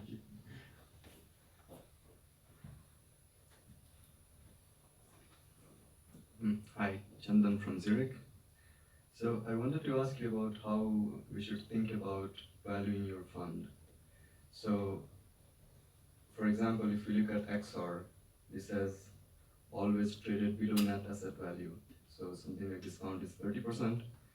And one of the reasons for that is because if you sell and you realize your gains, then you might have to pay taxes on that. So in that respect, and other kind of hidden things that you can think of, should we pay less than the net asset value, or should we pay more for you? Kind of. That's the question. Yeah. Thank you. Well, XOR is a closed-end fund, so the number of shares is fixed, and so the price is whatever the market calls out, and sometimes there can be a discount to the NAV, and sometimes there can be a premium. Business owner is an open-ended fund, so whatever the value of the fund is at the end of a quarter, it's taken and just divided by the number of shares, and that's the price you can buy and sell at. So there's never going to be a discount or a premium to the NAV. So it's not comparable to a closed-end fund in that respect. But maybe your question was more in the direction of, is the fund undervalued versus overvalued today? Was that maybe more what you're heading for? Also the taxes, like if you sell, what happens? Like in terms Okay, of taxes, like within the fund it's tax-free, so there's no tax consequences if you sell, which is kind of a shame because I've been such a long-term shareholder and people would have benefited a lot from the low turnover in some. But there's no taxes within the fund. Depending on where you live, when you sell a fund, and if you've made a profit, you might have to realise a capital gains, but that really depends on where you live. And for a private investor such as yourself in Zurich, it's tax-free. But in most countries, there's a capital gains tax. So the undervaluation part. No, I thought I was going to get away with that answer. I find it very difficult to value the fund with any kind of reliability, which might seem like a strange thing for someone sitting here to say. I mean, remember Robin's question last year, which was, is now a good time to invest? And I think my response was something along the lines of, I don't know. If I had to guess, it's probably a little bit on the expensive side. And then last year the fund was up, almost 30% in euros, and which in dollars would have been probably closer to 50%. So that tells you all about my ability to predict, the value of the fund. I view my role as really trying to find great businesses run by passionate entrepreneurs and paying a good price for that. And if I do that, I think the investments work out very well over time. But at any point in time, such as today or such as last year, it's kind of very difficult for me to say if it's a good or a bad time to invest.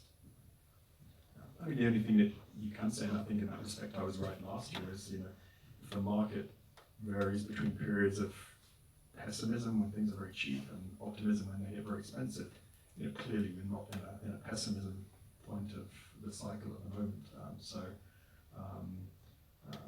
If you want to wait for that kind of pessimism we saw at 2009, then now is probably not the time to invest. Thank you.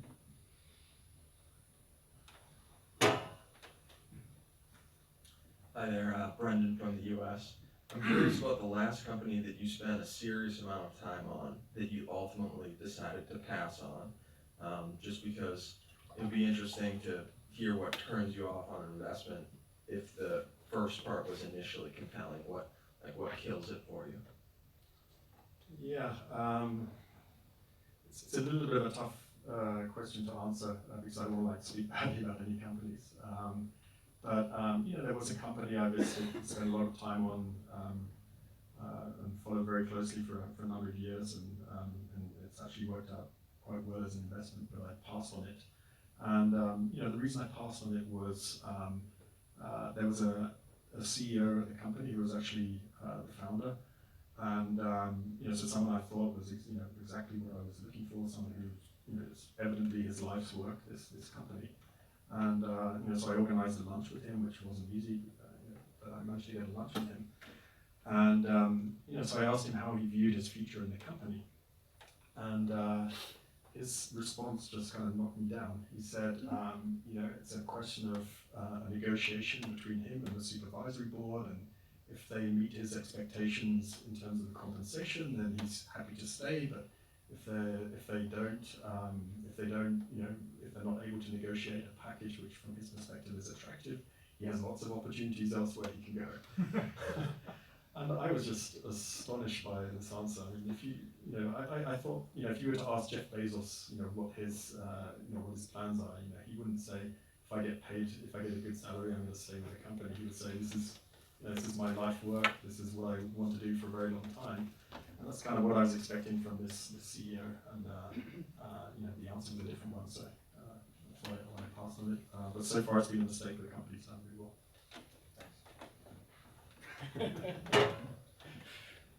So, by the way, this is Dan. Dan is a fund manager based in London, a very good friend of mine, and he was actually the one who introduced me to Ryman Healthcare, so I think that deserves a round of applause.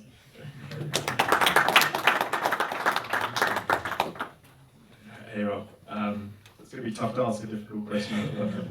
I guess as you have increasing interaction with your management teams over time, it increasingly becomes a dialogue. And owning a portfolio of businesses, I'm sure you also see things that some companies are doing that others would benefit from. So I'm interested how far you've taken that engagement with your management teams and to what extent you've started to influence some aspect of their business or how they communicate to public markets. Yeah, I think that's a really good question. Thank you for asking it. I think as if you're an investor in a company, there's a certain responsibility that goes with that. It's not just a question. When I described how I spend a lot of time at companies when I'm researching them, that means managers are taking time out of their schedule where they could be doing other things to spend that time with me. And I think it's super important that that flow of information isn't just in one direction from the management to me, but it goes in both directions. And so what I always try to do is, write regular letters to the managers, just providing friendly ideas on, what they could, just ideas which might be relevant to them. And those ideas will obviously not be directly related to the core business because they obviously understand their business much better than I can. But because I travel around a lot, I might see something in China which is relevant to what's happening in at the company, or in a completely different industry. I might see something which somehow rings a bell and I think might actually be relevant to the company. And so when I see that, I kind of regularly pass on those ideas to the managers, and I think that hopefully helps them by giving them some interesting ideas. And of course, it also helps to build the relationship, so it's not just a one-way flow of information, but a genuine dialogue, back and forth. So, I think that's super important. And I also think it's important that as investors, especially as the fund gets bigger and I become a bigger shareholder in companies, that we're quite supportive and vocal in the managers when they're trying to do the right thing. So if you speak to any CEO, one of them sitting with us here today, Wolfgang, all investors have lots of different agendas. Some people are traders, they're trying to find out if the next quarterly results are going to be good, or they want the next quarterly results, the company to optimize for those quarterly results, they can buy 10 days before the quarter. Great result, share goes up 10%, and then they can sell and try and do it with someone else.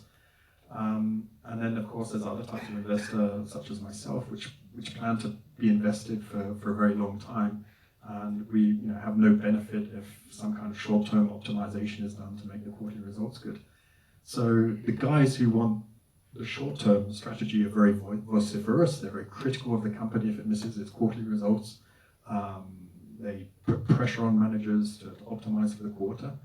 And if we want managers to run the business for the long term, we have to be equally vociferous, in fact more vociferous, in saying, we don't care what this quarter's results are, do what is right to build the value of the business for the long term. We have to really be loud and very public and vocal about that. Otherwise, we shouldn't be surprised if managers under so much pressure that they end up doing kind of stupid short-term stuff.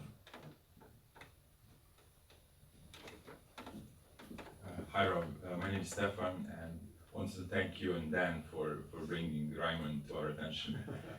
Learning about it has been quite a journey, and such a business is probably something most interesting I've seen. To build a capital-intensive business using other people's money is fantastic. So my question is specific to Ryman, especially since you've been and visited the company. How do you think about growth going forward, given that management team has slightly changed? I mean, Simon has been a big leader and has been probably the driver of this culture. How do you think about growth that's partly going to come from a different market, from Australia, which has different regulations? So how do you think about this 15% a year target that they have? How do you think about it going forward?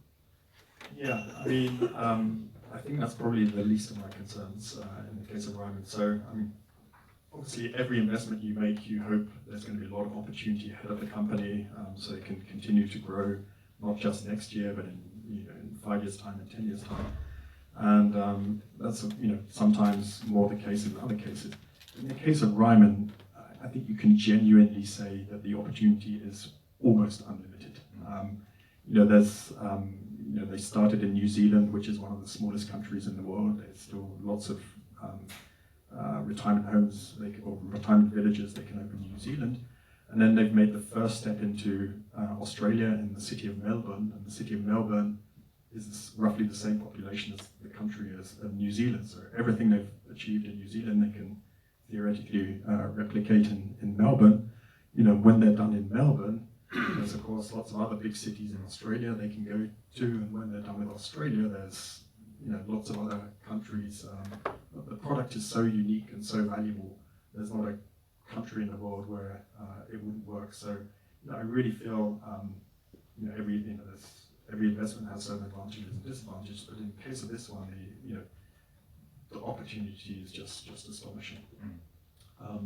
But in terms of the culture and Simon stepping down, Simon is, I think, one of the most inspirational CEOs I've ever come across. Someone who just cared so deeply about his employees and the old people they're responsible for.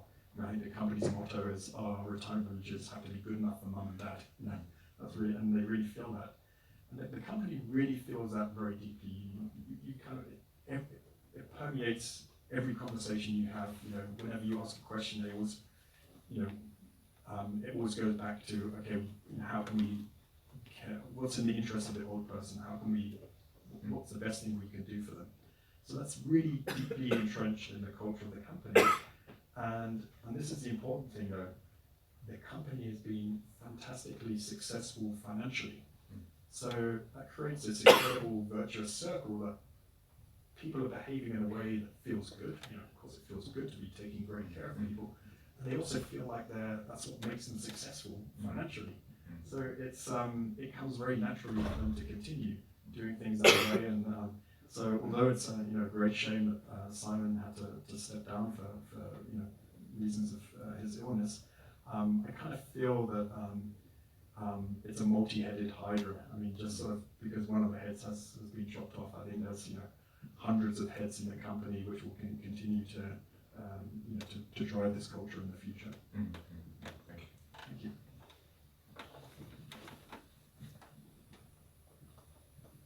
Hi, Rob. Thank you for giving us the opportunity to ask questions here, even if you're not an investor. I have a small value investing firm as well, and I actually invested into Shake Shack before as well. But a couple of headwinds. Smart guy. But a couple of headwinds actually led me to exit. And not so smart anymore. So some headwinds. Maybe we should take this question in private. Maybe. Let's see. So the number of Better Burger outlets has quadrupled since about 2005. It also goes to like the barriers of entry a little bit. The grocery stores are moving into kind of fine takeaway with sushi and eating share of a lot of fine dining restaurants. Lunch traffic is decreasing by 5% last year. McDonald's is moving into premium burgers with fresh beef quarter pounders. Management initially projected a 2017 comps improvement of 2 to 3%, marking a slowdown of the previous 4%. They lowered that outlook twice, and now they're actually seeing a decline of 2 to 3%. Versus if you look at McDonald's, for example, they grew again by 6% last year. How do you see, or where do you really see the moat of Shake Shack?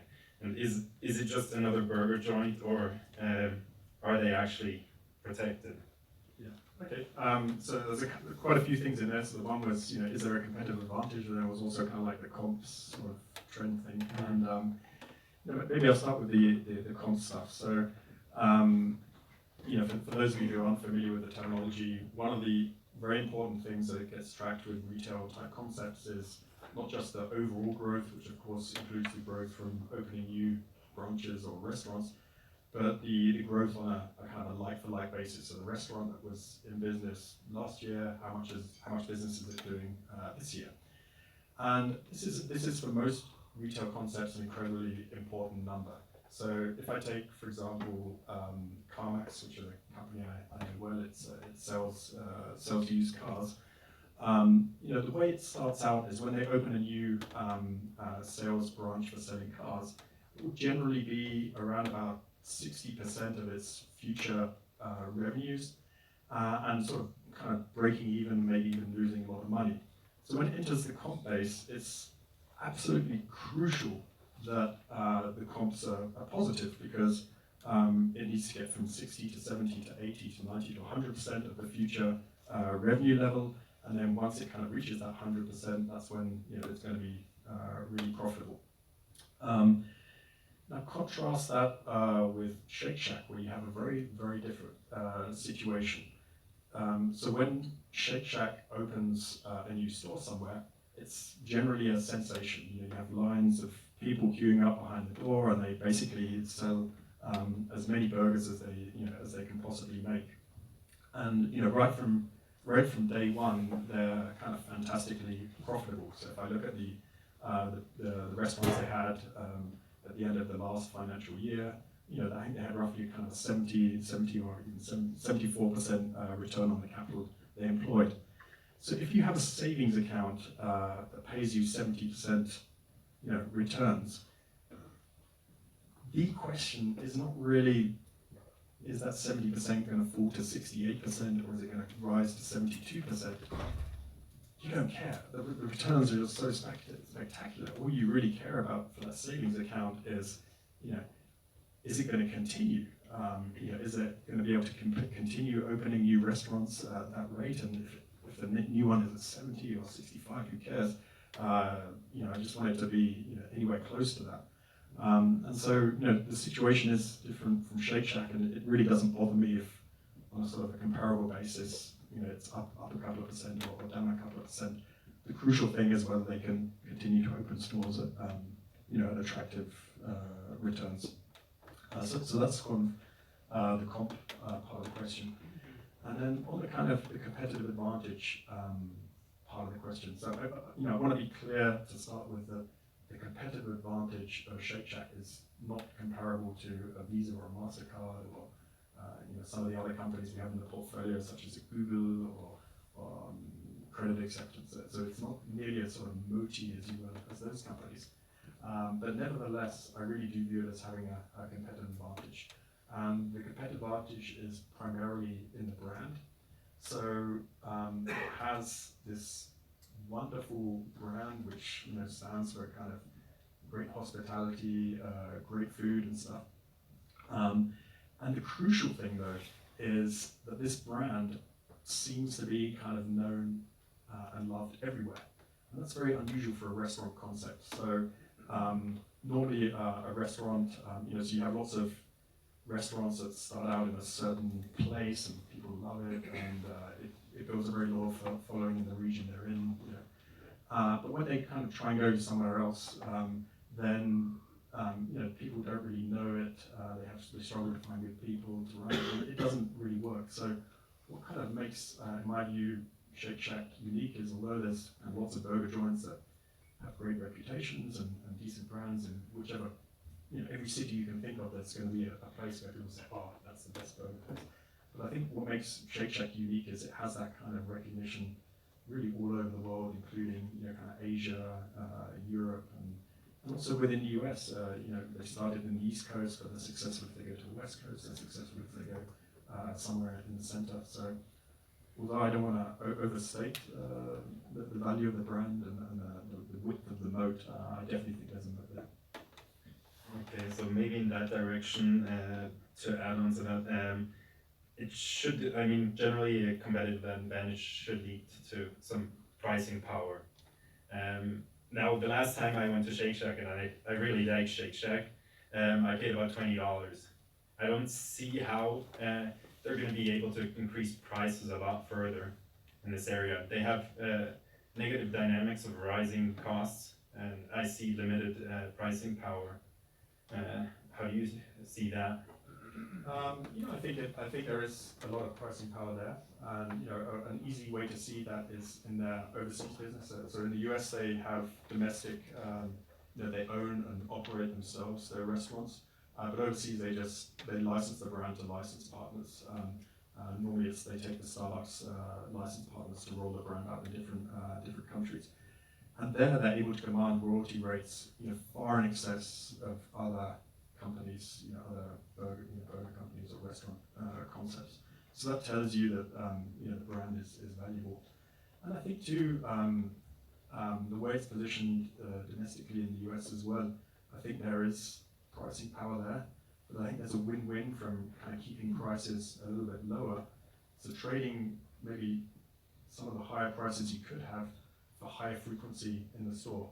So if you have kind of more customers at a slightly lower price, then the revenue kind of comes out as the same, and you create this amazing win-win because of course it's great for the customers that the price is a fair one, and it's great for the long-term brand equity that people feel they can have this amazing experience but not have to pay too high a price for it. Thank you. I hope it'll work out because I think last year the volumes decreased when they increased the prices by 1.5%. Well, let's wait and see. Yeah. And one more question on that. Did you notice that they're changing the way they calculate the comparable sales, same Shack sales? Well, I know the base changes a lot from year to year, but okay. Because that got me kind of, I don't know, skeptical if you're changing your comparable numbers. Yeah. And maybe last question on that. How do you think about the Class B stock dilution and the rationale behind that dilution and how that works exactly? Yeah, I think it's so for those of you who aren't familiar with this, the way it worked was the company when it was IPO'd had a lot of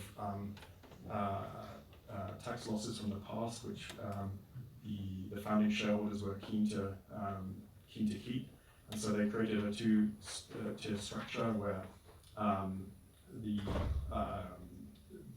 original shareholders had one particular class where these tax losses could be kept, and then there was of course the class which was listed, and so but in order that the original shareholders would still have the votes, they have effectively shares which have a vote, but no equity in the listed part.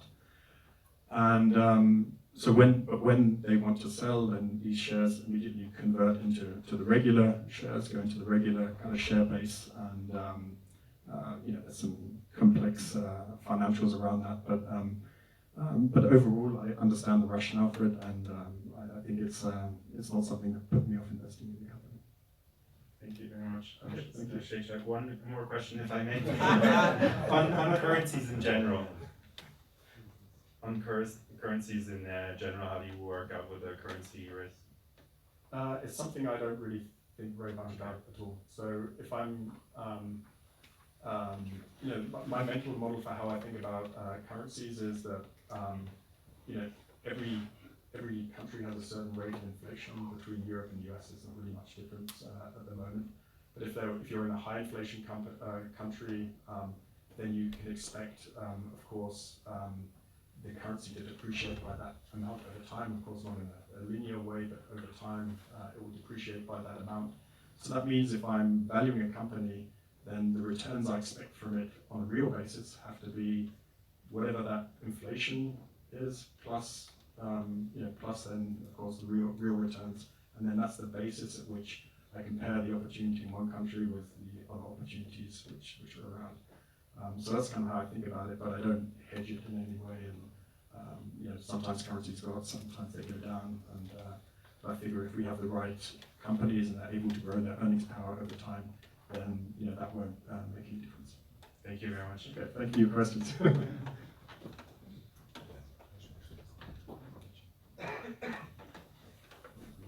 I'm the first one to be back again. So I have a question which relates to, you say that when you buy a stock, it has to be more than numbers. So in that sense, you are looking at this emotional connection, and this management has to be good. And then you visit them, and let's say you like them. Now, how closely do you want to track that in terms of going to visit again? Because if you cannot see the management in numbers, then do you trust yourself to see the deterioration of emotions and this management from the numbers? So what I mean is that, do you have to go every 3 or 4 years to check them out again if they're on the right track? Or do you just let them run? Or if there is a change in management, then you need to go again in a few years? Or do you just trust yourself that the numbers will speak for themselves? Thank you. Yeah, so I follow things pretty closely also after the original investment decision. So, I think an average company in a portfolio I would visit at least once a year so that I'm there, and would probably organize calls with them probably 4 or 5 times in the course of the year. And that's not because I'm kind of thinking about selling it. I kind of view myself as committed for the long term, but just to kind of check in. Sometimes there's things that I don't understand very well, so I just sort of want to understand that, or just to check in on the development and how various strategic projects that they're getting on and stuff. So that would be the basis that so that's how I would track things going forward. But ultimately, of course, it does always come down to numbers. So if a company isn't able to increase its earnings power over time, it won't work out well as an investment. Companies can only become more valuable by earning more. So although I don't kind of track the earnings on a quarter by quarter basis, if I kind of look back over a couple of years, then I definitely want to see some strong earnings growth to justify the investment. And a couple of times in the past, I think a few years ago, many years ago now, we were invested in a company called Hornbach, which is a very nice family-run business in Germany. Very profitable in its core business, but just wasn't really making any progress from an earnings perspective because the German market and its surrounding markets were quite mature. So all of the profits that the company made would generally just kind of stay on the balance sheet, earning 0% interest effectively. So So the earnings didn't really kind of make any progress, and so that for me was sort of, made me decide to sell the company. And although I've made a lot of mistakes selling things, that was actually one of the better decisions. Okay, so a little follow-up to my last question. I thought very hard about your answer, and it's a pity because I couldn't listen to all your other answers, so I have to watch the video then on YouTube. But what I thought is, if Grenke grows earnings 15% per year, as you said, it will have 10 EPS in 10 years from now. You apply P of 15, you discount it back, you get an intrinsic value of 80, still lower than today's price. So what I'm asking myself is that,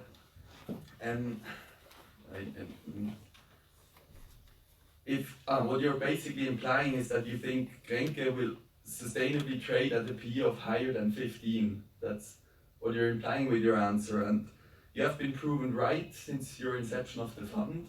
But I think maybe you were proven right because of low interest rates, because of low market multiples. But it may be a misinterpretation because you think it's because of the quality of Grenke's earnings. And yeah, what if it sustainably trades at a P of 15? Isn't that the reasonable assumption? I mean, ultimately, we just kind of have to wait and see. In terms of the low interest rates, all companies have benefited from that. If interest rates go up, then equities across the board will become less valuable, and companies like Grenke, where a lot of the earnings which the market prices into the stock are kind of more into the future will suffer more than maybe a sort of a lower growth company where the earnings are more kind of upfront over the next few years. So I agree with you that we've certainly benefited from low interest rates, and that was not something that I foresaw. So that's that is something we can definitely kind of chalk up to good luck.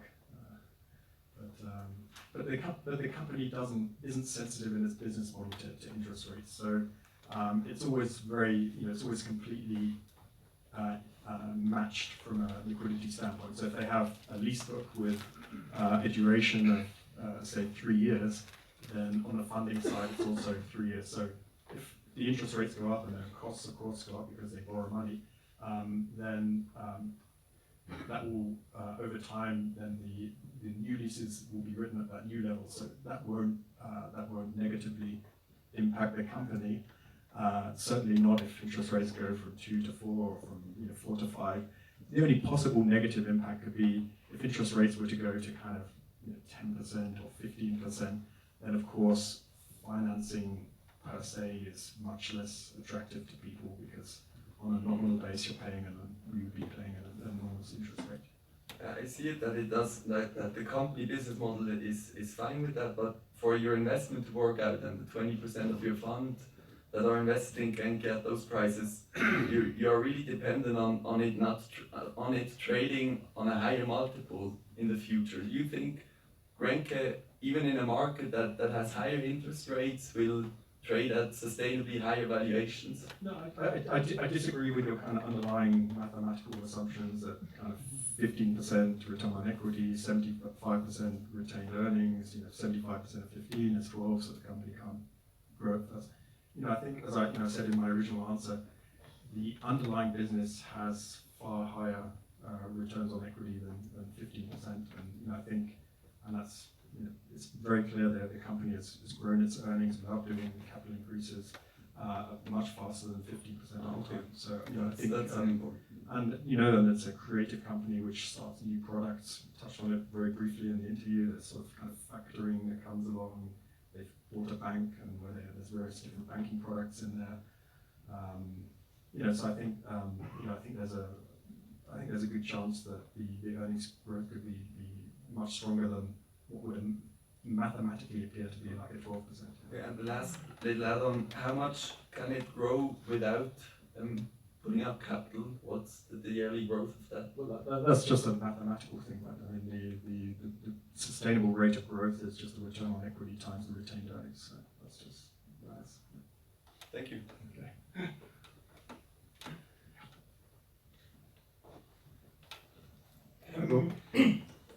Could you give us some insights into how you determined that Shake Shack's brand is known and loved everywhere, and into how you go about measuring and assessing the strength of a brand?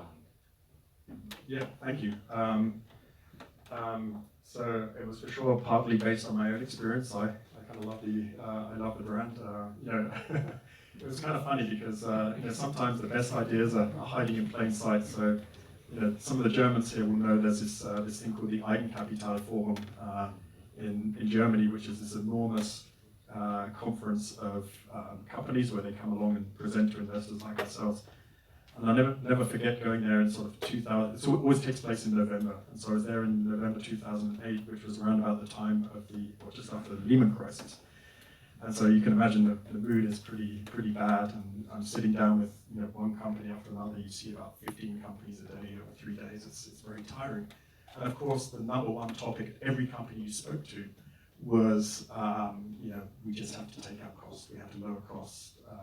The markets are falling, the revenues are going down. We have to save costs. And so, where are you going to save costs?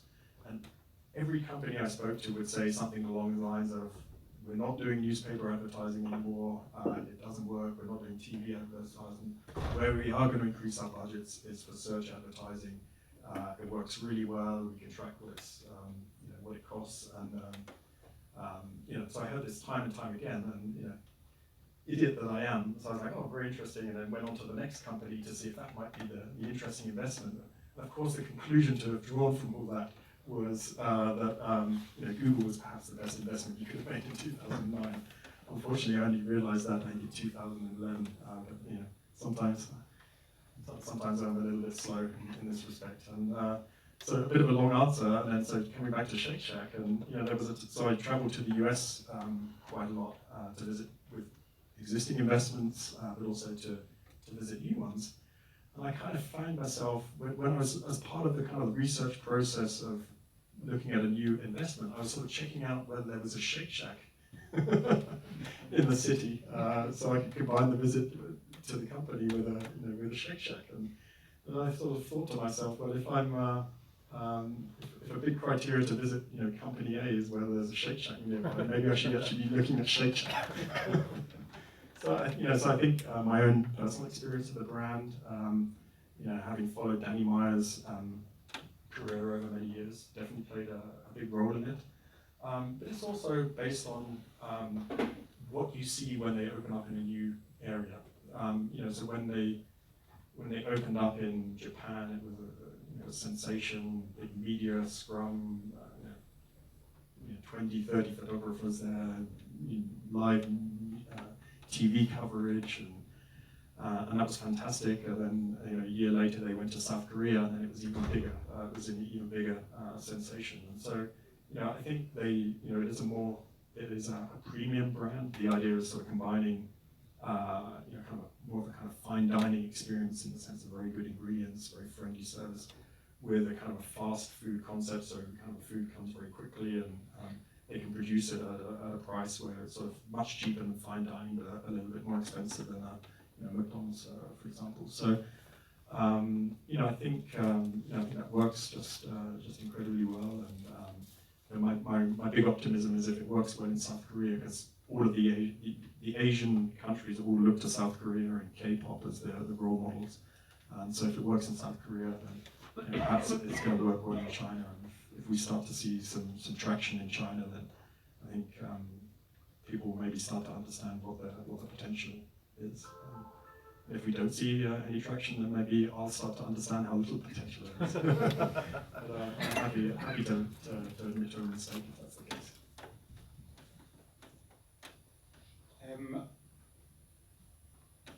One other question. Could you give us some insights into how you structure your 2-day visits to a company, and into what green flags and red flags that you're looking for during that? Yeah, thank you. Yeah.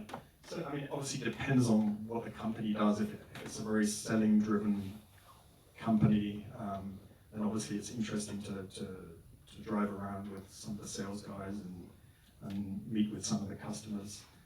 You know, if it's maybe more of a kind of manufacturing type of company, then of course there it's more interesting to see what's happening in the production, the R&D department and stuff. So it kind of, the type of meetings I have depend on the nature of the business, but also of course what the company is willing, you know, to let me have. So that's, but you know, what am I trying to achieve though through those meetings? Probably two things.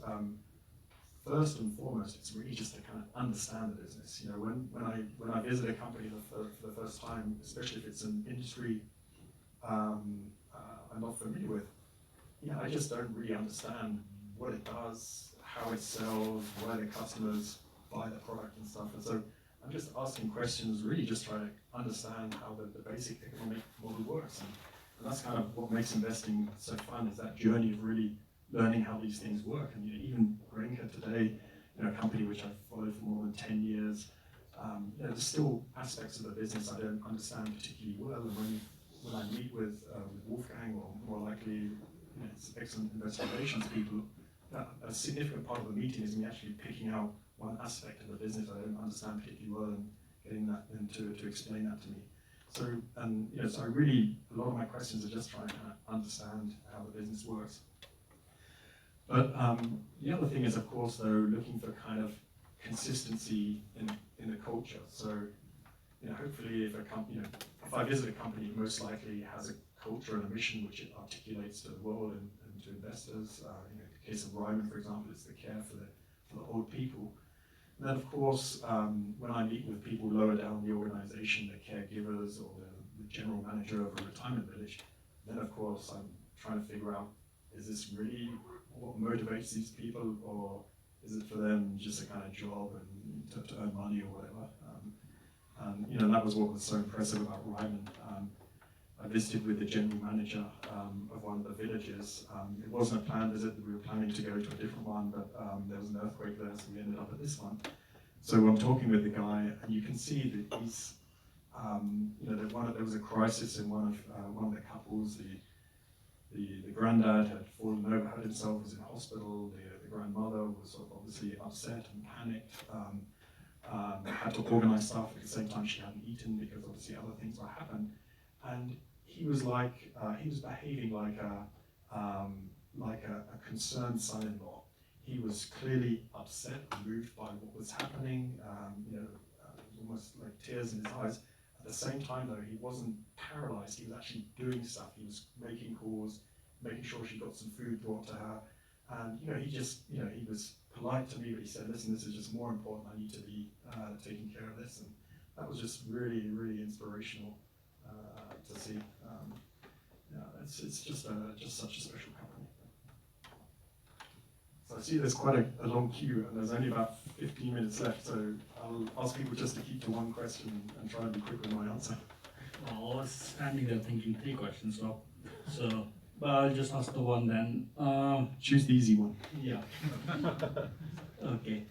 Can you tell me a little bit more about your process? Like, how do you generate ideas? I think you have some clear filters you're looking for, and then how do you go about actually sort of researching and forming a holistic view of the company, and then sort of thinking about sort of what price to pay? Can you give a sort of slight overview of? Yeah, there's a lot in there, so I'll maybe just pick up certain parts of it. So, you know, how do I generate the initial sort of investment idea? So if you speak to a company which has a marketing budget, they have this sort of this funnel of where the money gets spent, and at the very top of the funnel is a referral. So if a good customer recommends one of their friends to the company, that is by far the best possible source of a new customer. Any company on the planet has an almost infinite budget for that type of you know, referral customer. But of course, there aren't an endless number of referrals even for the very best businesses. So as you move down the funnel, then you go to kind of search advertising with Google, and most companies actually also for search advertising will have, you know, effectively an infinite budget, because you know, they know exactly what they're going to pay for a customer and what the value of that customer is. So if there's if you know, so they're effectively got an unlimited budget to pay for Google search advertising, and then as you move down, you get to kind of newspaper advertising or TV advertising there. Of course, the budget isn't infinite, the returns are uncertain, so that's much lower down the line.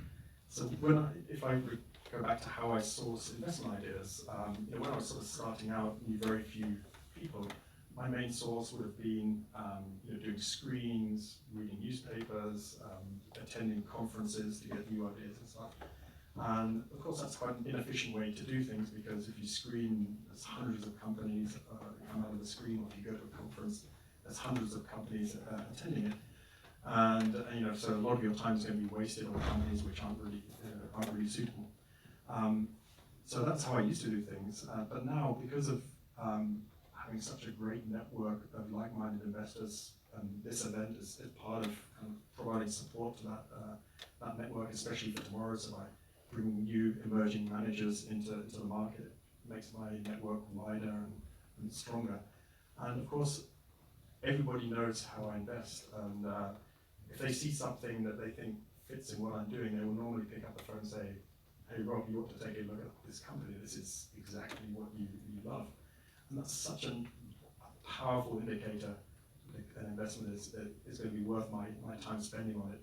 That's really how I kind of source ideas mainly now. So I know there were some other questions in there about process and how I research and value things, but I think there's a few other people waiting, so maybe I can come back to that later. Yeah, I just wanted to understand your thinking around buy versus hold. Are these two different decisions? Or to put it other way, in your old positions where you're sitting on a large market gains, would you be an incremental buyer in each of these positions? Yeah. Okay. So that, I think kind of your last question as well was sort of valuing things and when to buy and when to sell. So I can kind of hopefully answer that with your question as well. So. So we all know the kind of the mathematics of how to value a company. So we have an estimate of what the cash is going to generate between now and eternity, and if we discount that back to at a correct rate, we get to a fair value, and we can compare that fair value to the price, and then the company is either undervalued or overvalued, and you should, of course, then buy or sell or hold according to that. And so it sounds like a very mathematical kind of problem, and if you look at most analysts' DCF models, they're probably, they start with a certain amount of earnings, and then that earnings will generally sort of grow in a very linear fashion upwards based on whatever the assessment is, and then in the end you have a kind of a terminal value which gets discounted back. I don't think that's the right way to go about it, because in a really good company, there's all kinds of things that are going to happen over time which are unknown and unknowable. And if you say, okay, they're unknown, unknowable, I'm just going to ignore them in my valuation, then of course you're never going to end up investing in the great companies, because they're always going to be more expensive than the other ones, because the other ones which don't have this optionality will trade at a cheaper price because the market kind of feels that the optionality is not there. So although the correct way to do it is a DCF, I think it has to be a much more kind of conceptual DCF. You have to include in your kind of calculations in a very approximate way the type of value creating things that are going to happen over time through entering new markets, creating new products, doing smart things. Grenke in 2009, in the middle of the financial crisis, bought a bank for effectively nothing, which is now a very valuable in terms of generating deposits. Did I forecast that when I invested in the company in 2008? Of course not. But was I invested in the company because I thought that's the type of thing that could happen? Yeah, very much so. So I think the concept is kind of discounted cash flow. There has to be a much more kind of a looser sense of what is the cash that this company can generate in a very approximate way, taking into account all of the good things that you expect can happen.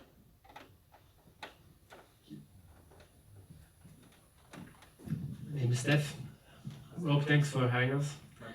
My question does not directly relate to the current portfolio, at least not if the undisclosed position is in China. So what I wanted to... wish it was.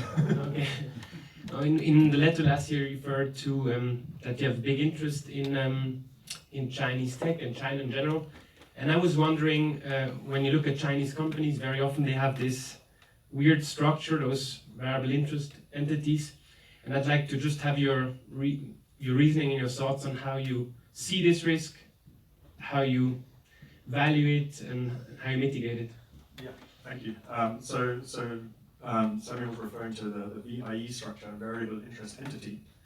So when the first Chinese companies were listed on the NASDAQ in the early 2000s, there was a kind of a problem that the Chinese government insisted that the control was in China, but the companies wanted to raise their capital in the US.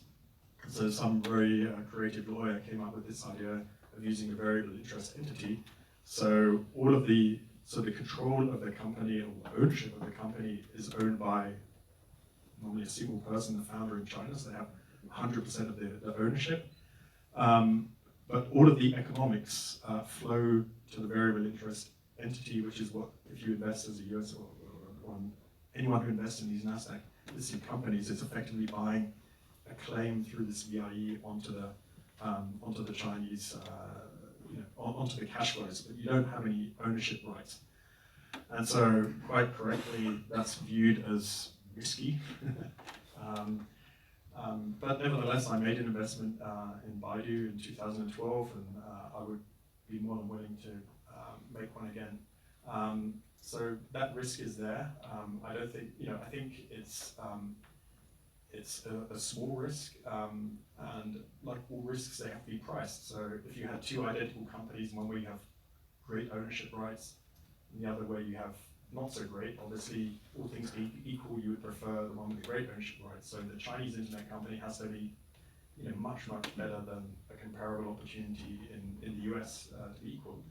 And when I invested in Baidu in 2012, I really felt that was the case. It was, in the search business, it was growing 50 or 60% a year, much faster than Google, because the Chinese are still just coming onto the internet, so the growth rates were much, much higher. So for me, the opportunity kind of offset the risk, or I thought the risk was being properly paid for and the price I paid. And so I was kind of happy to take it, but the risk is there, and there's, if that breaks, then people are going to lose a lot of money. But I kind of think though, if you invest in China, or for that matter any emerging market, I think you know that the ownership rights aren't as good as elsewhere. So you kind of, irrespective of the technicalities of whether it's a VIE or some kind of other structure, you kind of know there's more risk in that respect than elsewhere. So that's kind of how I think about it. So you asked for bigger margin of safety? Yeah, bigger margin of safety. Right. Ferdinand from Germany, thanks for the question. And my question is about the company's culture. I think you highlighted the importance of a company's culture and the motivated employees. And I think you would agree on Amazon has a great culture. Yeah. But on the other side, you read a lot about scandals and low payments and a harsh environment. So how does that fit in a picture? Is this culture only important for managers or employees that are in charge? No, I mean it's super important that I mean you see the strength of a culture not on how the senior important people are treated, but they're kind of the lower down people are kind of treated. So a culture is only a great culture if it really permeates the whole organization. Because remember, in a company, the very senior people are obviously their kind of main job is managing the people below them, and the people below them is kind of managing the people below them. The actual people who actually do the work are kind of the lower down people who are kind of meeting with the customers, meeting with the dealers, providing the care to the old people. And as a manager, you have the dilemma. You can't accompany every single one of those people every hour of every day, and to make sure they're doing the right thing. So how do you make them, or how do you ensure that they are doing the right thing? It's through culture. If you have a kind of culture, for example in Ryman, which is care, when the employee providing the care finds themselves in a difficult situation which they haven't faced before, they're not sure how to act, they can use the cultural values to kind of answer that question, what should I do? without having to phone call, a senior manager or something like that. So it's absolutely essential. But I'm not an investor in Amazon, so I can't comment on how they treat the people there. But it's definitely the right question to ask.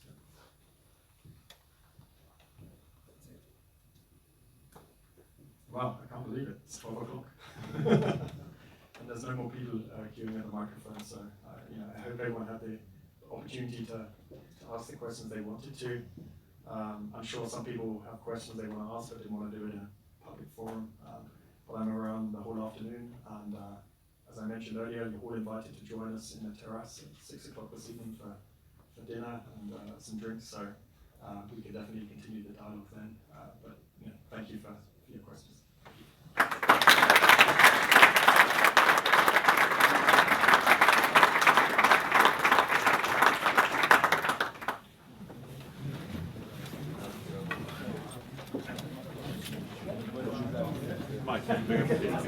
Sorry? Mein Mega GFT. Ja, wollte eigentlich schon vorher gehen. Genau. Bringt mir mal an, was die Leute alles fragen. Ja, schön, dass Sie